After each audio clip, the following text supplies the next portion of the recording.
Es el último domingo del verano, es caluroso el último domingo del verano. La mañana, aparte de calurosa, es luminosa. Y aquí en la capital y en toda la zona central del país. Es el final de una semana algo más tranquila en materia política, algo de compás de espera y de insinuaciones de negociación en el paisaje, aunque en la macrozona sur la violencia ha recrudecido. También en Ucrania, donde Vladimir Putin, de visita en Crimea, desafía la orden de arresto de la Corte Penal Internacional y cruza sorpresivamente al territorio invadido, visita a Mariupol, una de las ciudades símbolo de la guerra europea que no se detiene. De actualidad y política vamos a hablar esta mañana en nuestra mesa de periodistas con Quique Mujica y Mónica Pérez, y vamos a conversar con el nuevo presidente del Senado, Juan Antonio Coloma, de negociaciones y reformas con la ministra Janet Jara sobre las posibilidades de sacar adelante un nuevo sistema de pensiones, y acerca de la semana de 40 horas laborales que podría ver la luz en un mes y medio. Sobre seguridad, el dolor de cabeza del gobierno y de todas las autoridades. Debatimos con los alcaldes Germán Codina y Tomás Bodanovich de Puente Alto y Maipú respectivamente, en una semana en que los indultos de la moneda volvieron al primer plano. Abrimos, eso sí, con sonidos clásicos de la música popular. Ayer se cumplieron 6 años de la muerte de Chuck Berry. Ya estamos listos, iniciando esta edición de Mesa Central por la pantalla del 13, en simultáneo con Tele 13 Radio y con todas nuestras plataformas, y de inmediato al grano con nuestra mesa de periodistas. Hoy con Enrique Quique Mujica. ¿Cómo estás, Quique? Muy buenos días. ¿Qué tal? Muy buenos días. Y el estreno, el debut en Mesa Central de Mónica Pérez. ¿Cómo estás, Mónica? Bienvenida al programa. Bien, muy contenta de unirme a este equipo tan selecto. ¿De qué vamos a hablar hoy, Quique? Yo voy a hablar de cómo quedaron las relaciones entre Carabineros y el gobierno después de la reunión de Carolina Toá con el general director Ricardo Yáñez, que se conversó en esa reunión, y una sorpresa que no es la primera. Epa, vamos a hablar de eso. Mónica Pérez, ¿de qué vamos a hablar? Mira, vamos a hablar del problema migratorio que tiene el gobierno, que además fue uno de los temas de la semana, porque más allá de todas las volteretas ideológicas de las cuales se podría criticar a la actual administración, me voy a centrar más en el problema más bien práctico o de procedimiento que convierte a este problema realmente en uno muy complejo. Yo diría un zapato chino, un nudo ciego que tiene que resolver y que es muy difícil. Problemas candentes para el gobierno, para la moneda, en general para el mundo político. Hay una entrevista muy interesante en La Tercera hoy día del subsecretario Manuel Monsalve, que habla sobre el asunto del que va a hablar el Quique. Pero vamos a partir con Mónica Pérez y el tema de la migración, que otra vez se volvió un asunto controvertido durante estos últimos días, Mónica. Así es. Bueno, contarles que evidentemente el presidente Boric, cuando inicia su gobierno, ¿no es cierto?, promete controlar la migración ilegal, coordinarse con los países vecinos, ¿se acuerdan de esos grandes diálogos que él quería hacer? Y solucionar el problema de vivienda de los migrantes que estaban viviendo en la calle. Pero cuando llegan al gobierno, realmente se encuentran con un problema mucho más grande del que esperaban. El primero de ellos fue que había una nueva ley de migraciones que había entrado en vigencia en febrero de ese año, del 2022, y había que primero redactar todos los reglamentos y todas las disposiciones que hacen que esa ley sea aplicable, ¿no es cierto?, como los procedimientos, en fin. Eso ha sido un trabajo enorme. También lidiar con 500.000 solicitudes que están pendientes de personas que quieren residir legalmente en Chile. Y aumentaron enormemente los ingresos clandestinos. Mira, tengo cifras de un informe que hizo, se me olvidó el nombre, Belolio, Álvaro Belolio. Álvaro Belolio. El anterior jefe de migración. El anterior jefe de migraciones, el informe Belolio. Mira, en 4 años, durante Piñera II, hubo 87.000 autodenuncias registradas por la PDI, digamos, serían 87.000 ingresos clandestinos. Ya. Solo en el primer año del gobierno de Boric entraron 53.900, es decir, en un solo año entró el 62% de los ingresos clandestinos que durante el anterior gobierno. De 4 años. En 4 años. Clandestinos, o sea, son indocumentados, en fin. Indocumentados. Son esas personas que se autodenuncian o que la PDI las pilla en un control aleatorio y no tienen documentación. Entonces es muchísimo más. ¿Por qué? Ahora, pero están los años de la pandemia entre medio. Exacto, porque en el fondo a Boric le tocó el post-pandemia, que lo ha perjudicado muchísimo en esta materia. Bueno, además, la nueva ley se encontraron que tiene artículos que son realmente imposibles de cumplir, o sea, realmente imposibles. Por ejemplo, cuando a ti cuando el servicio de migraciones decide expulsarte, dicta una orden de expulsión, que no es nada fácil hacer la orden, pero bueno, dicta la orden de expulsión. A ti, de acuerdo a la ley, te lo tienen que decir 3 veces, notificar 3 veces de manera presencial. Es decir, una persona de la PDI tiene que ir a tu casa, ubicarte, tú eres ilegal, te ubican y te tienen que decir, uno, que te tienes que ir. Tienes 10 días para apelar a la justicia. Te va mal, pero tienen que volver a decir, oiga, le fue mal, se tiene que ir. Puedes apelar a la Corte de Apelaciones, otros 10 días, te va mal, te tienen que ubicar por tercera vez para decirte y se te ubican. Que te tienes que ir. Una persona que es irregular, que no tiene... Que es irregular, no tiene que da un cualquier domicilio. Huyamos hacia la derecha. Okay. Está difícil, pero esta ley nueva la que quedó Es la así. ley nueva. Suponte que te ubican a la tercera, suponte. 48 horas para sacarte del país. ¿Tú sabes lo difícil que es organizar un vuelo o algo para trasladarte en 48 horas fuera del país? ¿Y el precio? Es el precio... 2.700.000, dijo el presidente. Ese es el precio que tiene el gobierno actualmente. ¿Por qué? Porque después les voy a contar por qué. Porque está teniendo que hacer envíos para afuera por goteo en línea aérea comercial, porque ha tenido varios problemas. Bueno, otro de los temas que tenía la nueva ley es que dice que la devolución inmediata o la reconducción famosa, o sea, que el problema que tenemos con Bolivia, para hacerla tienen que pillarte poco menos que con el pie arriba de la línea de la frontera. Eso dice la ley. Imposible, ¿no? Porque tú puedes pillar a una persona en Colchane, pero ya no está en la línea de la esta. Entonces, todo esto está siendo reformado en el Congreso, ya pasó el Senado. La idea es que si pillas a un migrante irregular a 10 kilómetros, todavía está como si estuviera en el límite. Y se lo considera como en flagrancia, por decirlo así. Claro. Hay acuerdo con la derecha, está aprobado en el Senado, pero falta la Cámara. Ojo, para todas estas modificaciones, porque se va a tratar que la notificación sea solo por correo electrónico o por una carta certificada a un domicilio. Se le va a obligar al migrante siempre a dejar un correo electrónico para poder notificarlo, ubicarlo, o sea, darlo por ubicado ya. Y se va a tratar de ampliar de 48 horas el plazo de detención a 5 días pasando por un juez de garantía. Esas son las reformas que están en discusión en el Congreso en este minuto. ¿Y bajar a 2 notificaciones? ¿Y bajar a 2 notificaciones? Y bajar a 2 notificaciones, no a 3, a 2. Ahora, yo me acuerdo cuando se tramitó esta ley, fue polémica. O sea, hubo discusión sobre si tenían que ser 2 veces, 3 veces. Y esto como que hubo gente que lo previó, digamos, previó que esto iba a ser imposible. Y buena parte de la gente que está hoy en el gobierno eran bastante laxos con el tema de inmigración. Bueno, de hecho, todas las personas que están en el gobierno, como el presidente, la ministra Camila Vallejo, la ministra Maya Fernández, Giorgio Jackson, todos votaron en contra del artículo que permitía y que permite en esta actual legislación la reconducción o expulsión inmediata. Votaron en contra. En contra del artículo y lo llevaron al Tribunal Constitucional. Porque para ello era súper importante respetar los derechos de los migrantes, y no echarlos a todos así como... Bueno, el otro problema que tenía... Pero ahora está, perdona, en proceso de reformulación y de cambio. De reformulación, o sea, auspiciado por el gobierno. O sea, ve todo lo que ha tenido que cambiar en sus mentalidades y en su pensamiento, la manera de aplicar la ley, que se dieron cuenta que que el ideal no correspondía a la realidad. Otro capítulo del realismo con renuncia. Podría ser. Bueno. O de otras cosas con guitarra, como dijo el presidente. Sí, yo ya no digo eso porque ya muy repetido. Está muy repetido. Pero realismo con renuncia. Sí. Bueno, el otro problema son los vuelos de expulsión. Durante el gobierno anterior se expulsaron como a 7.000 inmigrantes indocumentados entre expulsiones administrativas y judiciales en 26 vuelos en un convenio que se hizo con Sky, Cada vuelo le salía 100 millones de pesos y llevaban a 150 personas. Entonces lograron bajar el costo por expulsión a 840.000 pesos aproximadamente. Más o menos, Pero me contaron que eso implicaba un operativo. Imagínate agarrar a 150 con todos los límites legales. Ahora, ellos tenían otra ley, más fácil. Pero de todas maneras era difícil pillar 150 juntos y llevarlo. O sea que fue bastante éxito. ¿Y eso no stop a Venezuela? Hacían varios, a veces hacían a Colombia. Hacían con una parada en Bogotá, dejaban a colombianos y después seguían a Venezuela y dejaban otros más venezolanos. Pero el gobierno venezolano los dejó pasar bueno, era vuelo comercial, entonces no tenían que pedir. Lo que les pasó a este gobierno, que cuando llegan y quieren seguir utilizando los vuelos Sky, resulta que Sky les dice, terminó la pandemia, ahora les voy a subir el precio de los vuelos, no valen lo que yo les estaba cobrando, subió muchísimo, y además quiero que me den la lista de las personas que van a ir en el avión 2 meses antes. Imposible. El gobierno no pudo seguir con ese contrato y hicieron un convenio con la FACH, que les cuesta 120 millones de pesos el avión, y lo han llenado una sola vez con 50 migrantes que mandaron a Colombia y Ecuador. Cuando quisieron hacer el segundo vuelo, que era a Venezuela, ¿qué pasó? Venezuela no les abrió el espacio aéreo. La ministra todo lo decía el otro día, que Venezuela no daba planes de vuelo, Que son las razones por las cuales cuesta tanto que reconducirlos, como se dice.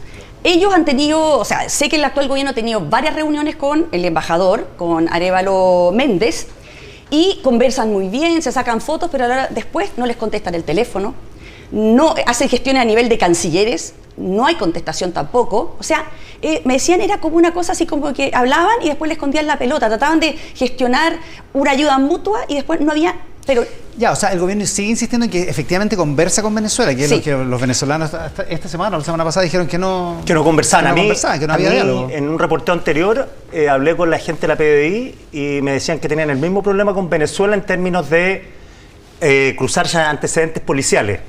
Y me decía incluso la PDI que ellos, no, yo dije, razones políticas. No, me dice, ni siquiera. Es la... desidia. No, ni siquiera. Es en los casos recursos, no tienen gente, la burocracia, no tienen bases de datos. Ni siquiera es mala voluntad. No, es ya que no tienen plata. No tienen cómo hacerlo. Bueno, mira, fíjate que otro de los problemas que tienen con Venezuela es que actualmente si a ti te van a expulsar del país por una orden judicial, porque cometiste un delito pero la pena no es superior a 5 años, entonces te pueden echar a tu país de vuelta.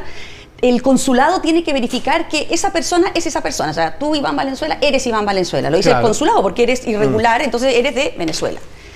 Venezuela, ¿sabes cuántas esas corroboraciones de identidad hace? O sea, con suerte, una a la semana. Me decían que arrastraban. ¿Una a la semana? Sí, entonces es muy difícil. O sea, 4 al mes.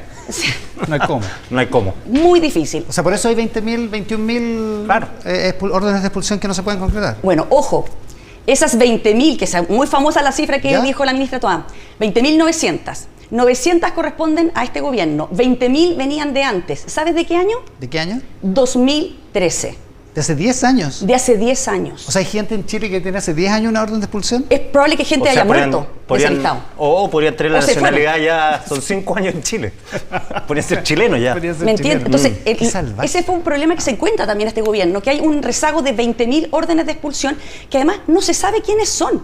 Lo que está haciendo el gobierno actualmente es limpiar esa base de datos, tratar de ubicarlos, dónde están, cualquier dirección que hayan puesto en alguna comisaría virtual, tratar de cruzar bases de datos para saber quiénes son esos 20.000 que no han sido ubicados desde el año 2013.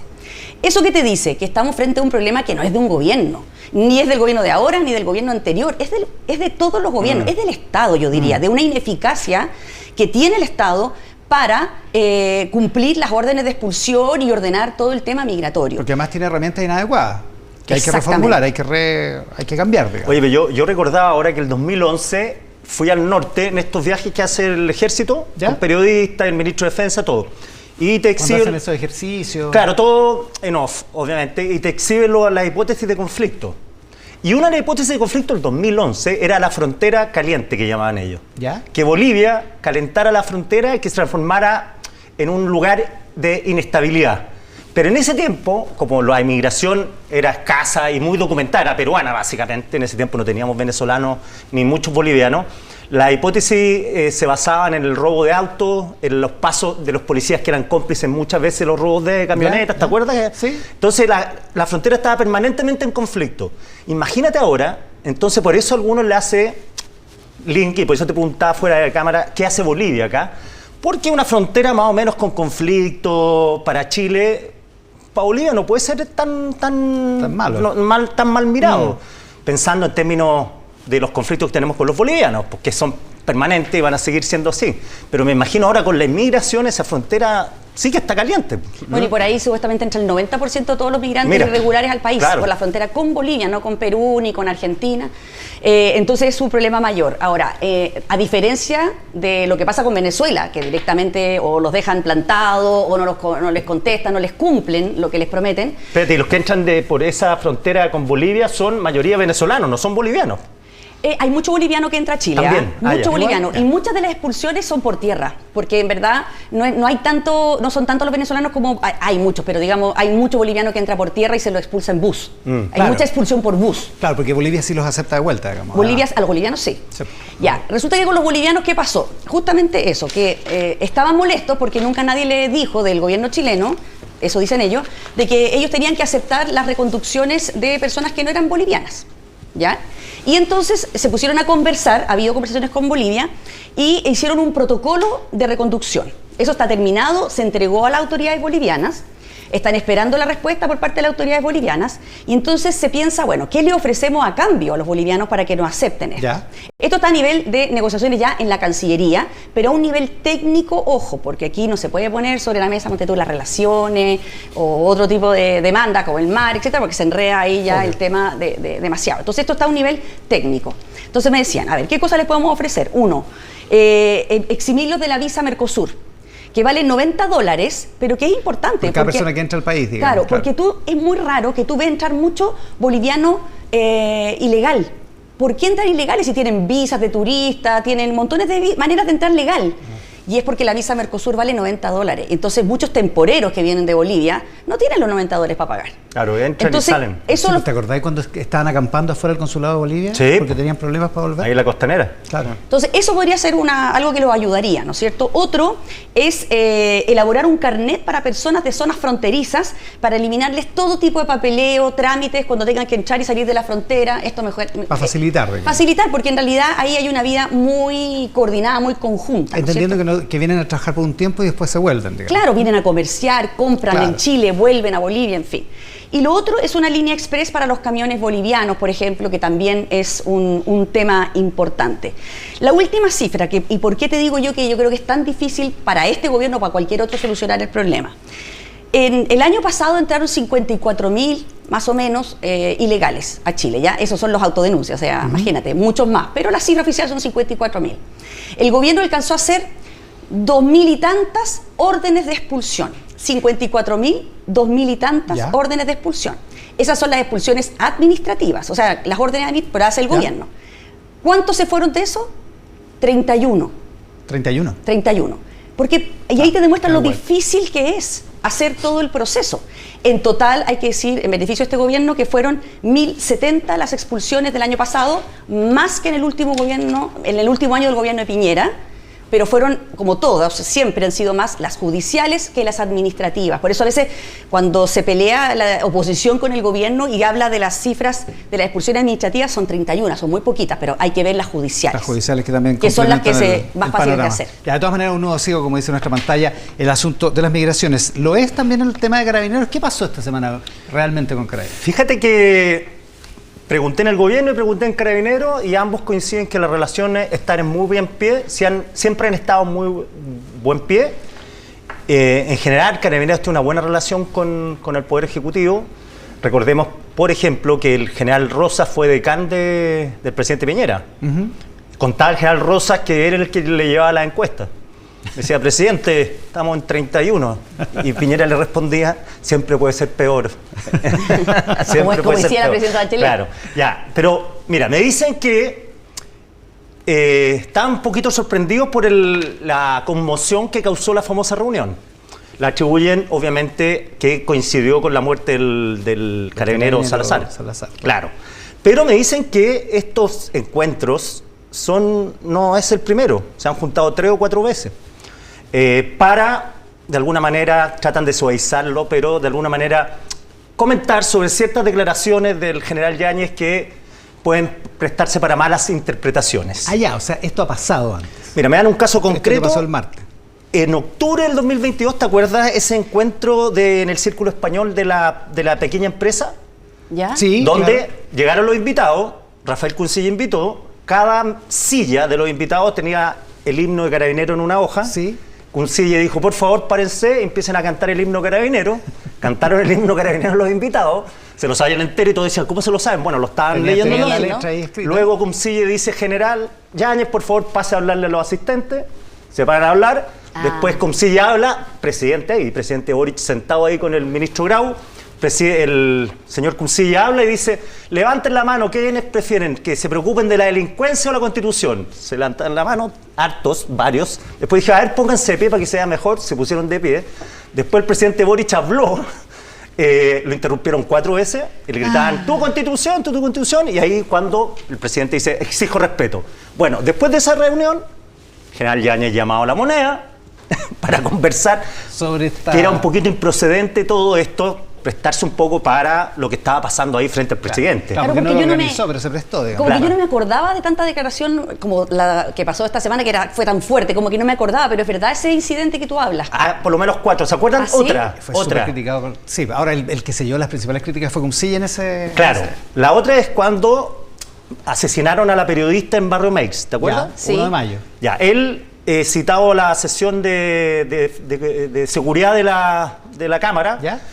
por Zoom y revisé la declaración y dice lo mismo. Dice, oye, la verdad que es súper triste que haya muerto la periodista, pero a mí me están matando carabineros de la Araucanía, me están matando en las poblaciones, no me dejan actuar, me llaman acá, me cuestionan a cada rato, ¿hasta cuándo van a seguir con esto? Y Eso ojalá que se arrepienten todos los que hablen cuando yo haga la investigación, porque acuérdate que habían acusado a carabineros de estar como parlamentando con los coludidos con los que con los habían coludidos, disparado. porque había unos videos, entonces decían, Sí. estos están coludidos. Bueno, ahí dice, todos los días nos disparan, nadie le importa, nos basurean todos los días por los medios de comunicación y aquí estamos siempre presentes.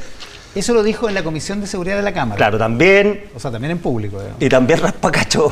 También le También llegó. se fue a Entonces, lo que me dicen del gobierno, ¿qué le pidieron en esa reunión? ¿Qué pidieron? Le dijeron al general Yáñez, le sugirieron que aclarara si de verdad que se siente que no hay apoyo en el gobierno para él. Y lo segundo, que no es bueno interpelar a los parlamentarios directamente, sobre todo en medio de una crisis como la que sucedió después del asesinato del cabo Salazar, o sea, el carabinero Salazar, pues le dicen, o sea, ahí le está tirando la gente a los parlamentarios como echándole la culpa de lo laxo que han sido Claro, las que esto leyes. está pasando. Claro. Ahora, también habló del Ministerio Público, que el Ministerio Público no los cuestionara, o sea, Claro. igual decía, no, si se pasó como 4 pueblos. Claro, y lo que pide Carabineros constantemente es no legislación sobre muerte de carabineros, ya las penas son altas, sino que se legisle, y aquí lo tengo anotado, sanciones más severas y efectivas a quienes escupen, maltratan, agreden a carabineros todos los días. Eso, estábamos viendo la cifra de lesionados. La cifra de lesionados de carabineros el 2023 son 891. Tú hacías un cálculo casi Pero 10 como diarios. 10 por día, como 10 10 por lesionados día, más o diarios. menos.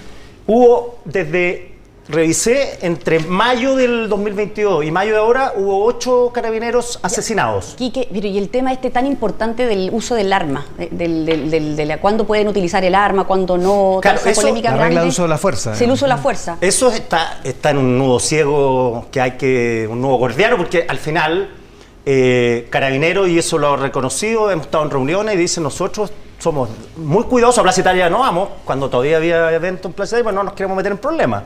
No vamos hasta que hay delito, digamos. Claro, básicamente, eso es lo que claro. decía, ¿no? Y el uso del arma, obviamente que dentro de Carabineros es todo un tema, porque lo que dicen también, la otra petición es esa, que los que escupen, agreden, insultan, tengan penas más severas. Y segundo, que los carabineros no queden automáticamente en calidad de imputados cuando usan la fuerza. Que no haya Claro, investigación, sino que se parta de la base de que son O responsables. sea, que haya presunción de inocencia como Previa. automática. Claro. digamos, Como primero averigüemos qué pasó, si lo utilizó bien y no entrar al tiro de imputado. Pero no queden cuando como uno le imputado. escupe a un carabinero, por ejemplo, maltrato de obra a carabineros es eso y te pueden detener entonces. Te pueden detener, pero... a ver, Casi nunca. en el estadio, solo en el estadio, Sí, pues imagínate. le roban los gorros. Las Sí. gorras. Las gorras, pues se las ponen encima, lo escupen, le gritan de todo. Entonces, y eso, antes había mucho más respeto por Carabineros. De los 8 muertos, ojo, 4 son directamente por agresiones. En el caso, como el carabinero Salazar, que en el fondo hay un atropellado, Carlos Retamal, agredido con un fierro, ¿te acuerdas? Sí, que le En una pegaron muy fuerte carrera con un fierro. clandestina, le Sí. pegaron con los fierros, lo mataron. Y lo David mataron. Cisterna, que murió tras recibir un disparo en la cabeza en una barbería. ¿Se Sí. acuerdan? Pedro Aguirre Cerda. Brian Rivas, lo balearon por la espalda en un patrullaje en Chillán, un niño de 16 años que murió. Sí. Eso se va a sobreser porque el victimario murió.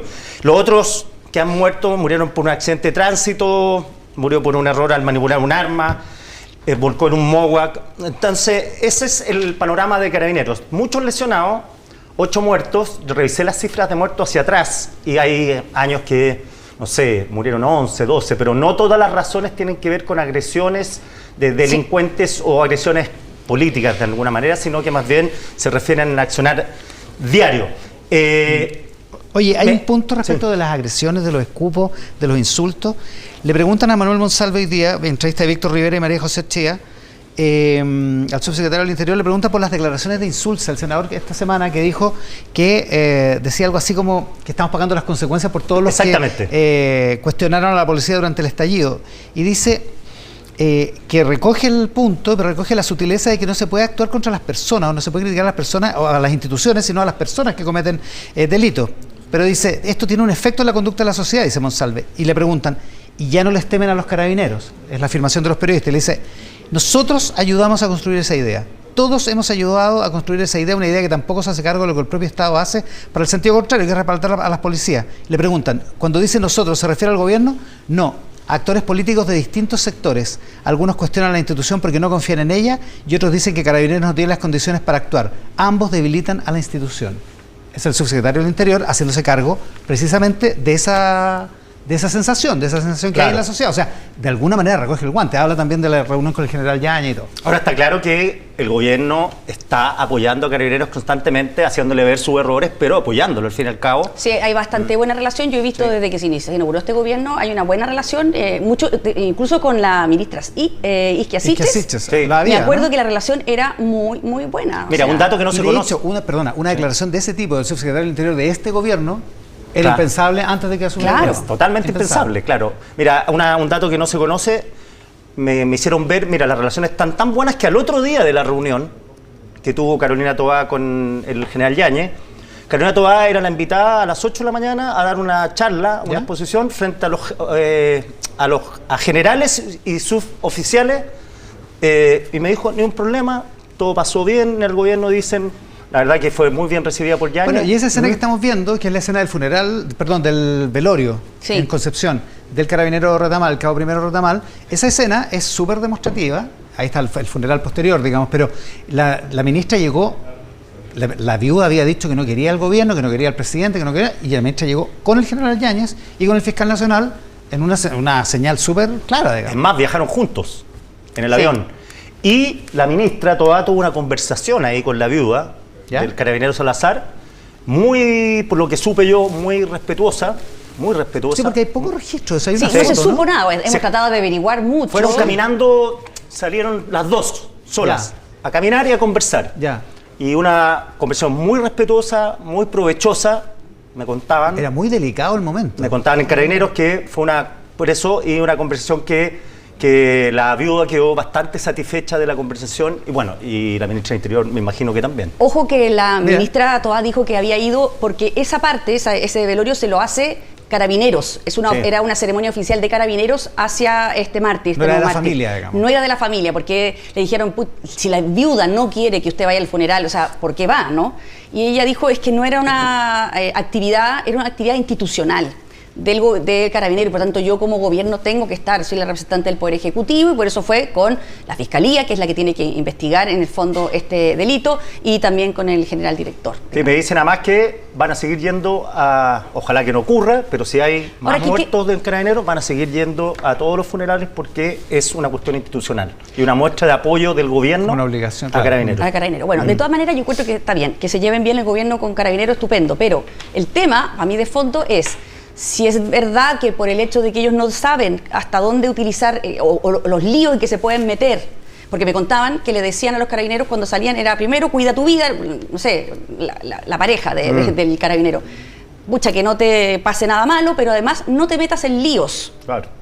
Es decir, trata de hacer tu pega, pero no dispares o no hagas cosas que... Entonces, no si eso es así, yo pienso en los ciudadanos, o sea, nosotros somos los que vamos a perder, porque en la medida que Carabineros se reste de las funciones que tiene de controlar un delito, en fin, de intervenir, es más problema para nosotros. Sí, lo que hastiga a los carabineros es precisamente que ha pasado episodios como el de Panguipulli, que el carabinero acusado inmediatamente de matar a este malabarista. Que estuvo detenido después con arresto domiciliario. Acuérdate uno también que lo agredieron y disparó. y lo agredieron al final supimos que lo habían agredido entre 15 a un carabinero ahí frente al Santa Lucía. Claro, que está un carabinero guardia que estaba caminando y se le tiraron todo encima y obviamente reaccionó. Entonces, eso a carabineros lo tienen hasta el tuétano. Vamos a ver cómo sigue la relación entre el gobierno y carabineros más adelante, pero aparentemente la relación, como dice la Mónica, como dice Quique, está mejor. Con Quique Mojica y con Mónica Pérez en la mesa de periodistas de esta mañana aquí en Mesa Central. Les agradezco mucho. Bienvenida, Mónica, al programa. Gracias, Iván. Quique, muchas gracias por estar con nosotros. Buen corte de pelo, ¿no? Muy bien. Me quitó el lugar, sí. Sí, no sé, así es la vida, el que pestañea pierde. Así son los rostros. Pero la próxima vez que les toque Oye, juntos pueden cambiar de Te cambié lado. porque yo prefiero ese lado, así que yo quiero el del lado de la coneja. Cambiémoslo. Ya cambiamos el tiro.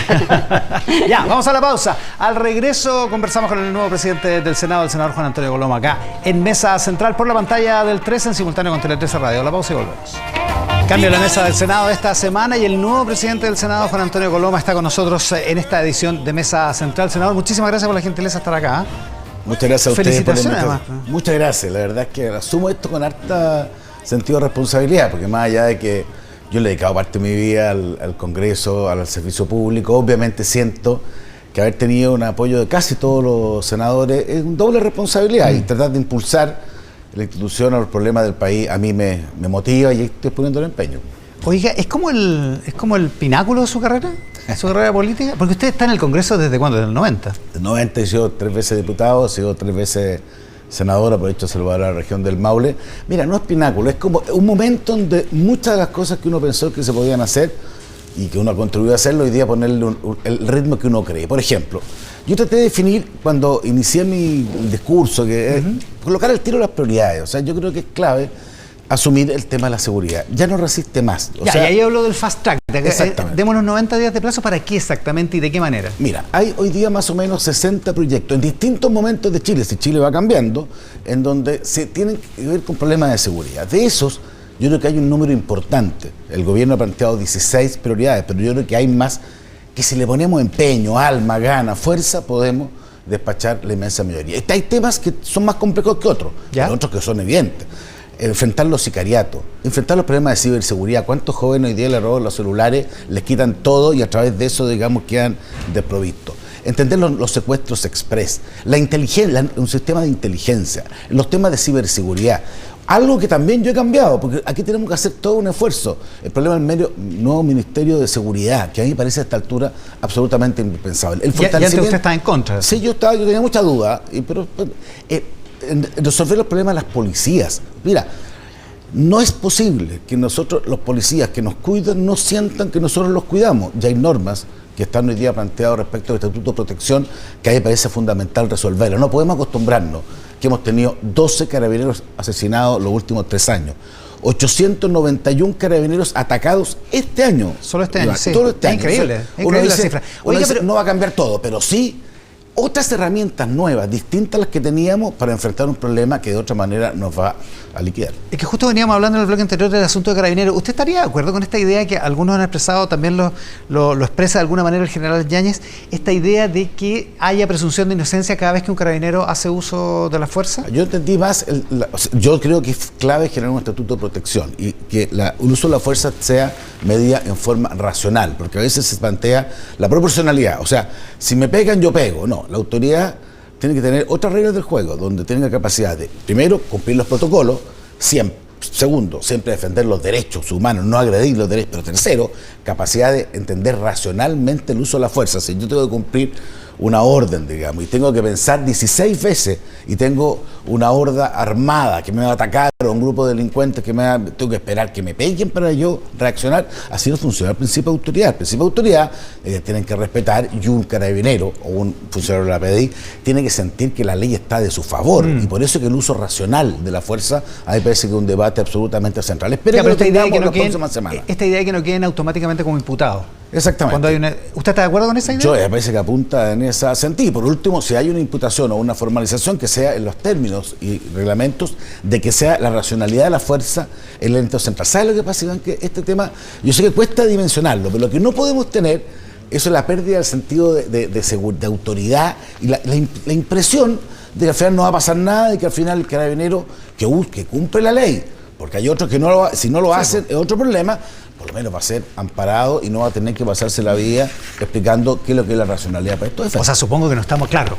Nadie está hablando de impunidad en otro... No, yo creo que es súper claro. Aquí no tiene nada que ver impunidad con la impunidad. De Falco, no tiene que ver con la impunidad y si es delito, es delito. Pero yo no conozco ni una policía en el mundo donde esté sometido a este sistema en donde casi muchas de las presunciones son en contra. Yo creo que tenemos que de alguna manera avanzar. Y yo no creo una cosa, yo creo que esto que fue discutido mucho en el Congreso, políticamente creo que hay más espacio de entenderse. Yo creo que han pasado cosas, probablemente que el gobierno hoy día sean los mismos que estaban al otro lado del mesón, han comprendido que hay que buscar nuevas políticas públicas y en eso como presidente del Senado yo voy a hacer todo el esfuerzo. Hablé con Francisco Huenchumilla, el vicepresidente, y vamos a impulsar con la energía que podamos en aquello que podamos ponernos de acuerdo. ¿Están de acuerdo en eso? Porque entre usted y Huenchumilla, claro, a lo mejor hay disenso, hay divergencia. Es evidente. Pero respecto de la prioridad... Pero respecto de ponerle empeño, alma, plazos, porque es fácil decir, vamos a discutir hartas cosas, algo vi el programa anterior, en los temas de migración, al final cuando uno da nunca plazos, las cosas se van superando. Y por último, si no fuimos capaces de decir, ¿por qué no se fueron capaces? Yo por lo menos creo que después de eso, si uno recupera la seguridad, cambios importantes, reformas significativas son más fáciles de lograr. Senador Coloma, aparece usted hoy día en una entrevista en el diario El Mercurio de la periodista Soledad Vial y dice... El título, lo que suceda con las reformas dependerá mucho de lo que se logre en seguridad, lo que se entiende como una especie, como que la seguridad es un prerequisito para una reforma tributaria, una reforma de pensión, una reforma de salud. Yo creo que es un requisito. ¿En qué sentido es eso? Porque yo creo que mientras no vuelva al orden, a la calle, mientras los papás y las mamás no nos sentamos tranquilos y nuestros hijos van a la fiesta o al colegio, al liceo, a la universidad o al trabajo y van a volver tranquilos, la tensión que eso produce hace muy difícil que se avance en otros temas. Entonces, con la misma fuerza que yo doy prioridad, también digo, y lo digo ahí, y que yo también estoy en condiciones, en ánimo de buscar acuerdos, pero acuerdos que sean grandes, que sean potentes, en temas que han estado pendientes por mucho tiempo, donde el rol fundamental lo tiene el Ejecutivo, pero nosotros podemos colaborar en la medida que uno tenga ideas claras, pero flexibilidad para tratar de llegar a acuerdos. Ahora, si no se llega a acuerdos, mira, aquí hay que tener... Es una cosa que lo siento bien del corazón. Aquí hay que tener coraje para llegar a acuerdos, porque hay muchos incentivos para no llegar. Yo sé que la critican porque uno dice, ¿sabe qué pasa? Yo estoy en condiciones en materia, por ejemplo, de pensiones, de llegar a un acuerdo. Bueno, me dice, ¿pero por qué va a llegar con el otro? Es que si no, el gobierno no tiene mayoría ni política ni social, porque yo creo que el rechazo de septiembre influyó mucho. Nosotros tampoco tenemos una mayoría política, entonces eso quiere decir que van a quedar para siempre pendientes las pensiones o para siempre los problemas de salud. Yo no estoy en eso, yo estoy dispuesto a dar un paso y estoy dispuesto con ese coraje para llegar a acuerdos también, si no se dan, decirme, no pudimos, y esto no quiere decir que uno tenga que entregarse todo, no, a toda costa, digamos. Pero hacerle un empeño grande, y eso es lo que yo trato de impulsar y espero que haya buen ánimo. Hasta ahora reconozco, Iván, que había buen ánimo, había una buena recepción del Ejecutivo, el resto de los parlamentarios me han dicho que hagamos el esfuerzo. Sí, hay algún buen ánimo, pero por algo los acuerdos no se logran, digamos. ¿Por qué cree usted? Mire, yo creo que yo vi una vez hace muchos años una frase que me impactó mucho, me costó mucho entenderla, que decía, no hay nada más potente que cuando a una verdad le llega la hora. Entonces, ¿qué habrán querido decir con eso? En el fondo, no hay nada más potente cuando las cosas maduran. No significa que el que dijo la primera vez la idea sea no. De repente los países evolucionan. Yo veo en materia de seguridad, veo entrevistas de quienes hoy día están a cargo de gobierno. Probablemente pensaban completamente distinto el año pasado o hace 2 años atrás. Era un proyecto refundacional. La importancia que le dan a la seguridad no tiene nada que ver con la de ahora. La forma de ver los cambios sociales son diferentes. Les tocó, la guitarra cambió de mano y les tocó ver los problemas al revés y yo creo que ellos han cambiado. Y también te quiero decir, uno también, yo lo dije al tiro, el Ministerio de Seguridad piensa de repente que esto se puede politizar, pero de repente dicen, no, ya no hay más espacio para seguir llegando a entendimiento. Demasiado urgente, demasiado importante. Es demasiado urgente, demasiado importante, demasiado angustioso. Y yo quiero además, de aquí lo digo, y esto permite además recuperar algo que también hemos perdido. La trampa de los países de los ingresos medios. Nosotros nos miramos en perspectiva para atrás, era un país que progresaba, que se desarrollaba, que iba derrotando la pobreza. Hoy día la pobreza se estancó, parte por la pandemia, y ese círculo virtuoso se detuvo. Bueno, tiene que ver con esto, pero pensemos cómo reactivamos esa forma de entendernos. Cuando usted dice hay espacio para llegar a acuerdos en seguridad, de alguna manera se da vuelta la hoja respecto del chasco que resultó la mesa de seguridad del Ministerio del Interior cuando ustedes se salen de la mesa por el asunto de los indultos? Mira, entonces, bien franco. O sea, no hay que pasar esa página. Yo respeto completamente la autonomía del Ejecutivo, pero creo que los indultos fue una muy mala señal, que hizo imposible esa mantención. Pero quiero decir eso, que nunca vamos a poner a discutir, no. Y por eso que creo que como hay muchos temas que el mismo Ejecutivo le ha enviado al Senado o a la Cámara, ¿ya? Bueno, démosle energía a eso, si muchos de estos proyectos están en el Congreso y tratemos de que ahí se produzcan esos entendimientos. Ya, o sea, siempre tiene que haber capacidad de entendimiento. Pasemos páginas de ese... No en ánimo de pasar páginas, sino que en ánimo de dónde encontramos la oportunidad hoy día. de tener otra oportunidad. Tenemos otra para oportunidad. dialogar. Y eso es lo que va a ser fundamental. El tema de los indultos, los datos que se conocieron esta semana, el viernes, respecto de los informes de gendarmería en algunos de los casos, ¿qué le parece? Además es estremecedor porque yo creo que, insisto, es una facultad presidencial, pero los indultos respecto del estallido generaron un problema especial respecto a la mesa de seguridad, pero además cuando uno se entera del informe de las personas, uno dice, no, fíjate, entonces ahí es donde creo que el gobierno, y yo creo que si el gobierno, eso lo digo yo, volviera a ver eso con otro ojo, probablemente no actuaría de la misma manera. Quiero pensar de esa manera, porque lo que no puede hacer es cuando uno está avanzando en una lucha a favor de la seguridad, de una sensación de impunidad. Puede haber casos de casos, pero en los casos que vimos, algunos de los que están hoy día en la prensa, uno dice, no, es que así no estamos en la buena línea, pero bueno, yo tengo esperanza, porque lo he visto, porque cuando yo hice este planteamiento, debo decirlo, la secretaria general de gobierno, hablé con ella para decirme, compartimos tu inquietud, vamos a colaborar todo lo posible, porque ellos tienen un rol clave. Entonces, tratemos de entendernos. Me llamó, estoy en conversaciones con el ministro de Hacienda, yo quiero hacer mira, aquí también... ¿Lo llamó el ministro Marcel? Porque usted viene saliendo de ser presidente de la Comisión de Hacienda. ¿Lo llamó el ministro Marcel a propósito de la tributaria? Él llegó al final cuando estaba yo hablando, entonces me dijo, vine a saludarte, me dijo, y espero que haya un buen ánimo para avanzar. Y yo ahí también quiero hacer un planteamiento. Mira, en el proceso constitucional, que fue muy complejo, que la democracia estuvo a punto de sucumbir, a mi juicio, ahí se produjo, habían dos fórmulas. Al final yo fui parte de esos acuerdos, porque para mí los problemas de la democracia hay que intentarlo resolverlos con más democracia. Fue un gran conflicto, se hizo el plebiscito, se rechazó el plebiscito porque era refundacional, porque había un montón de temas, y había dos momentos. ¿Qué hacer ahí? Nada, que era una alternativa, o tratar de hacer otro proceso bien hecho, con árbitros, con borde. Bueno, yo creo que había que hacerlo y creo que eso va a resultar. Algo parecido, yo siento, se puede hacer en materia tributaria. A ver, ¿cómo? Por ejemplo, yo creo que la reforma tributaria, no se aprobó, no con votos solo de la oposición, sino con votos del gobierno, y eso es bien implicativo. Por ahí fracasó un camino. Bueno, no hubo ningún diputado de gobierno que votara en contra. Es que en estas cosas, cuando uno se va al baño, hubo diputados cuando uno sí, pero no vota, están en la alianza, eso me refiero. No, pero hubo, digamos una cosa, son de izquierda, el gobierno, pero el gobierno no tuvo mayoría para aprobarlo. No tuvo nada. Entonces, quiere decir eso, que el tema va a insistir el gobierno con el mismo proyecto después, por si alguna vez, no, yo creo que no. Y creo que las señales que ha dado apuntan en sentido correcto. Hagamos lo mismo que en el proceso constitucional, repensemos el tema. Entonces, ¿es posible repensarlo? Yo creo que sí. Primero, poniéndose de acuerdo cuáles son las prioridades de nuestro país, podemos ponernos de acuerdo. Segundo, cuál es el largo plazo. Si nosotros no podemos, Iván, todos los gobiernos hacer cambios tributarios al inicio, porque eso liquida todo. Entonces, hagámoslo distinto. Nos ponemos de acuerdo en un plazo más largo. Vemos cuánto puede ser el aporte del Estado. Si el aporte del Estado tiene hartos recursos, puede ahorrar, puede reasignar y también enfrentar temas nuevos. El tema del litio. Fíjate que el año pasado se entregaron 5.000 millones de dólares, que es una cantidad enorme al fisco por parte de impuestos del litio. Soquimich pagó más impuestos que Codelco en Chile, que es bien increíble. Digamos. Bueno, este año ya llevan el 10%, ya llevan 1.000 millones.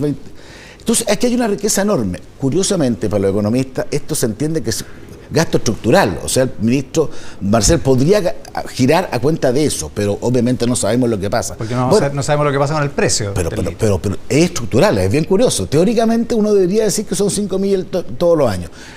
Puede ser más incluso ahora. Bueno, pongámonos de acuerdo rápido, démosle un valor. ¿Cuánto? ¿3.000, 4.000, 5.000, 1.000, 1.500?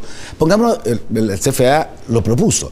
Y ahí tenemos parte del financiamiento. Y si hubiera que mover los impuestos, que puede subirse, a mí yo no creo que la solución de los países sea siempre con impuestos altísimos, porque eso impide el desarrollo.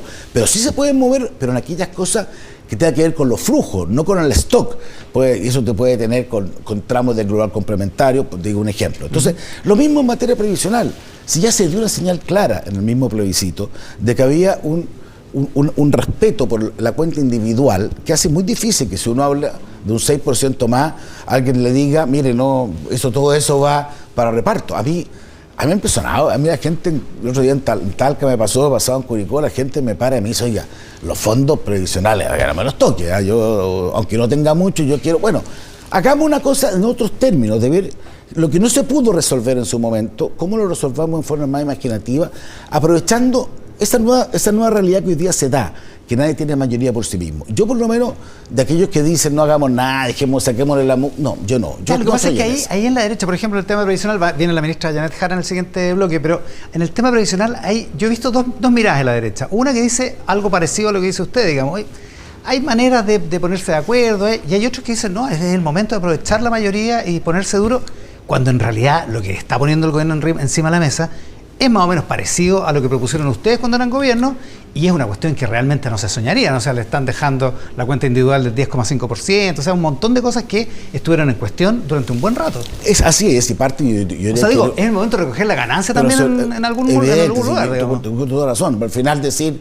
Mira, entonces como yo gané aquí y no muevo nada, claro, es como si no hubiera... Ahora quiero todo. O como si no existieran problemas previsionales. Existen. Y las pensiones mejoraron mucho con la PGU. Sí, claro. Gracias a Dios, que hoy día están 206.000 pesos. Sí. Pero queda otro tramo grande. Bueno, busquemos la fórmula. Y yo creo que el gobierno tiene que ser flexible. Oí algo a la ministra Jara de que el tema del 6% de reparto no era a esta altura una cosa que no podía cambiarse. No hay líneas rojas de ese gobierno. Eso es muy importante porque hace un tiempo era línea roja, antes del plebiscito. Entonces, tratemos de que no sea y busquemos también generosidades mutuas. Porque aquí la gracia de ser oposición es tener ideas claras, y yo las tengo, créame, pero también tener flexibilidad para entender la visión del otro. Ese es un país distinto al que hemos vivido en los últimos varios años, porque creo que la oposición fue harto más dura en el otro gobierno y creo que no fue buena idea para Chile.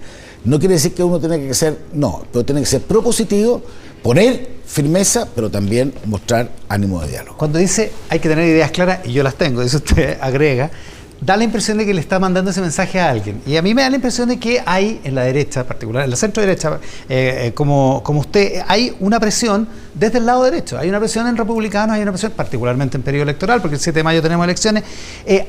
¿Cuánto presiona la centro derecha Chile Vamos? ¿Cuánto Chile Vamos está presionado por los republicanos? No, yo creo que Chile vamos, de verdad está presionado por tratar de hacer bien la pega y no hemos vivido por eso, pero vaya de eso, hay algunos, no todos, porque sería injusto. A mí me carga generalizar. A lo que dicen, la forma de hacer las cosas para el futuro es negar la sal y el agua, digamos, y no moverse un centímetro. Yo digo, suena bien algunos. Yo les digo, ¿y eso quiere decir que vamos a tener todos los problemas pendientes? Quiere decir que la mayoría o la buen ánimo que tenemos ciudadanos, porque yo creo que pocas veces en Chile ha existido más conciencia de este mundo de la idea, lo vamos a despreciar, aprovechémoslo, tengamos esa capacidad imaginativa, hay que tener valentía. Ya, pero cuando usted dice hay que tener valentía, hay que tener coraje, dijo antes, sí. Está pensando que por un lado y por el otro hay extremos que presionan, que son jodidos, que hacen funas, que usan las redes sociales. Y yo asumo que además no todos van a estar de acuerdo con esto. Y no que dicen que ustedes son blandengue. Y no todos de acuerdo del sector de la derecha y el sector de la izquierda. Pero yo me doy cuenta que los mejores momentos de Chile es cuando había unidad. Entonces yo tengo que tratar de ayudar a que eso se genere. Los mejores momentos de Chile no es cuando uno está tratando de generar con los extremos como ejes de la acción pública. Insisto, no es que yo quiera extremar al que piensa distinto, no. Y espero que como son partidos además que se están iniciando, se vaya avanzando hacia una lógica más de comprensión. Creo que además que la inmensa mayoría del país lo pide así, porque a mí, no sé, las calles a mí por lo menos no me andan diciendo, digamos, oye, la mogura todo. Dice, oye, ¿cuándo se van a entender? Porque ¿cuándo van a mejorar las pensiones? ¿Cuándo van a proteger a las policías? ¿Cuándo van a tratar de enfrentar el tema de la migración de una manera mucho más eficiente? Y esas cosas de a uno no se... No, las pensiones es el mejor ejemplo. A propósito, en el Senado hay 2 senadores republicanos ahora, porque estaba Rojo Edwards y ahora está la senadora Carmen Gloria Aravena, que fue electa originalmente en la lista de Bópoli, y ella fue arrastrada por Felipe Kast, y ahora está en republicano. Es un tránsito interesante, digamos. ¿Cuánto presiona desde ese punto de vista también republicano? O sea, está viendo el gobernador Luciano Rivas, el único gobernador regional que tiene la derecha, también en una actividad de Kast, o una actividad republicana esta semana, Digo, hay gente de Chile Vamos que partió en Evópolis, digamos, que se está moviendo hacia allá. Claro, lo que pasa es que también esos son fenómenos nuevos, por así decirlo. Y hay cosas que pueden plantear algunos sectores políticos que yo comparto. ¿Sí? Esto no significa que uno tenga que estar completamente en desacuerdo. Lo diferente es el camino para adelante. Y ahí yo tengo todo el derecho y deber a veces buscar acuerdo o entendimiento en cosas que compartimos. Yo creo que en materia de defensa de la autoridad, en materia de orden público, en materia de migraciones, probablemente tenemos una visión muy similar. Lo importante, y entre varios sectores, esto ya no son patrimonio, y mira, a mí me tocó por casualidad, la primera actividad que me tocó como presidente del Senado, que es inaugurar un seminario internacional sobre el metaverso.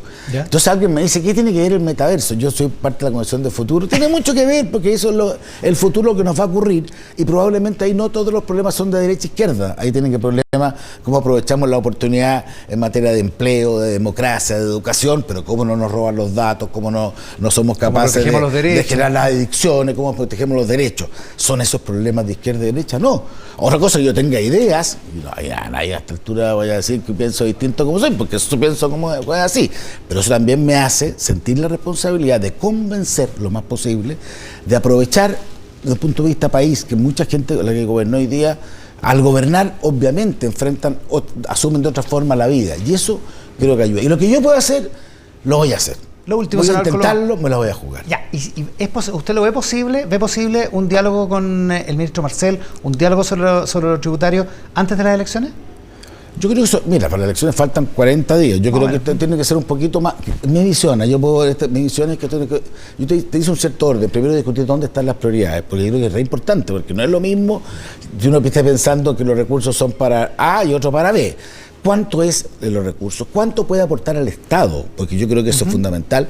¿Cómo hacemos por las políticas del litio? Eso ya lo explicó. Estoy preguntando por los plazos. No, es que, por ejemplo, si el litio, resulta que el litio necesitamos un tiempo para decir cuánto del aporte esperemos ese tiempo.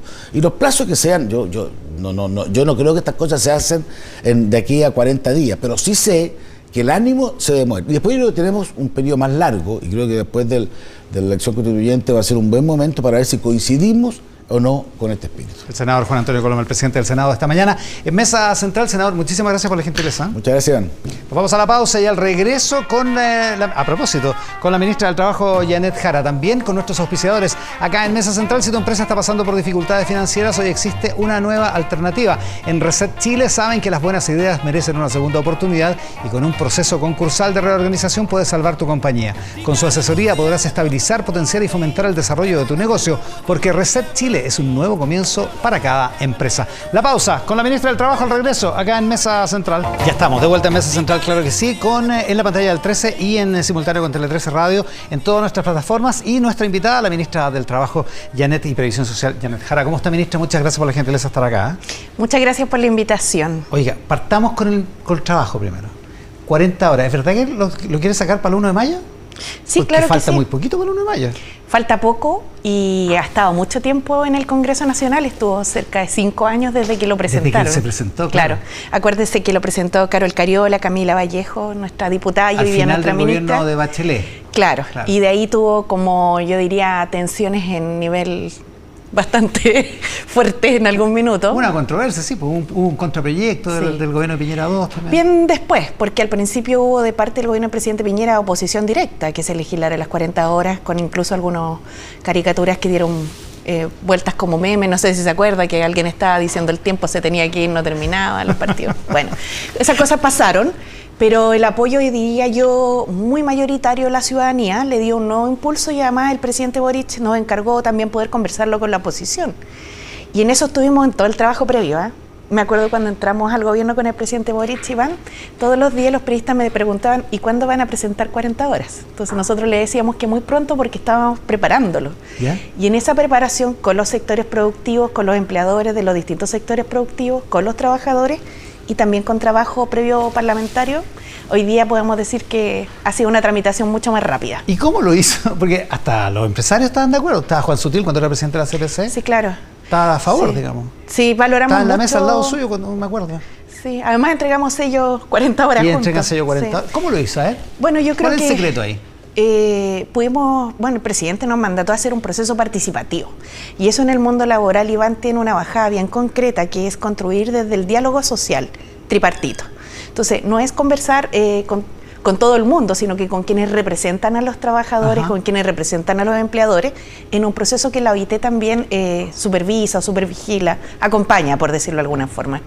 Por eso es importante que tanto empleadores como trabajadores estén organizados, porque les da también un poder de negociación y de diálogo, de articulación muy relevante. Ya estuvo la CPC, la CUT, y además hicimos cerca de 200 mesas técnicas con centros de estudio, sí, porque con además están las pymes, o sea, igual es bien un ecosistema bien complejo, digamos. Yo diría que casi todas las pymes estuvieron en disposición de llegar a un buen acuerdo. Algunas no, un par de organizaciones de pymes no.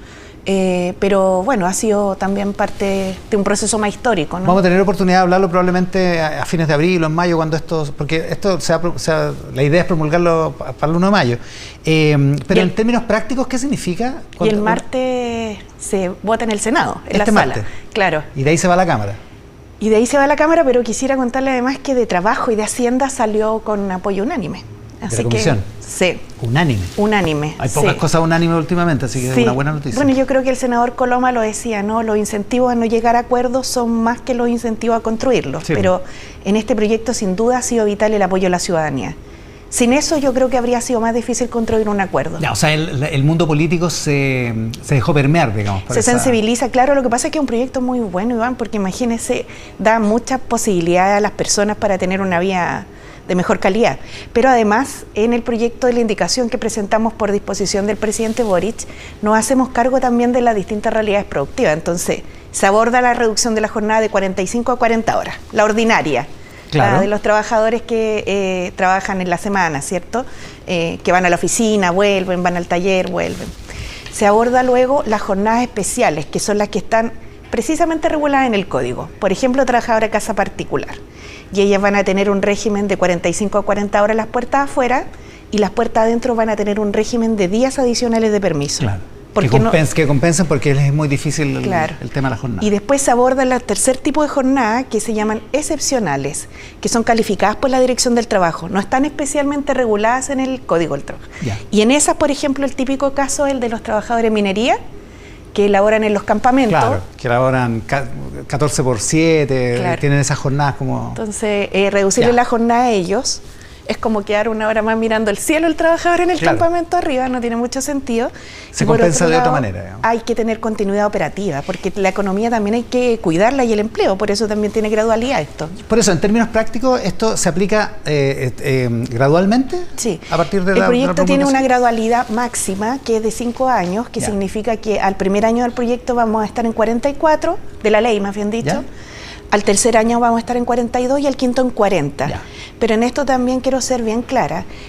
No se hizo, digamos, espontáneamente. Nosotros levantamos estudios de cómo era la jornada, las reducciones de jornada en el resto de los países OCDE.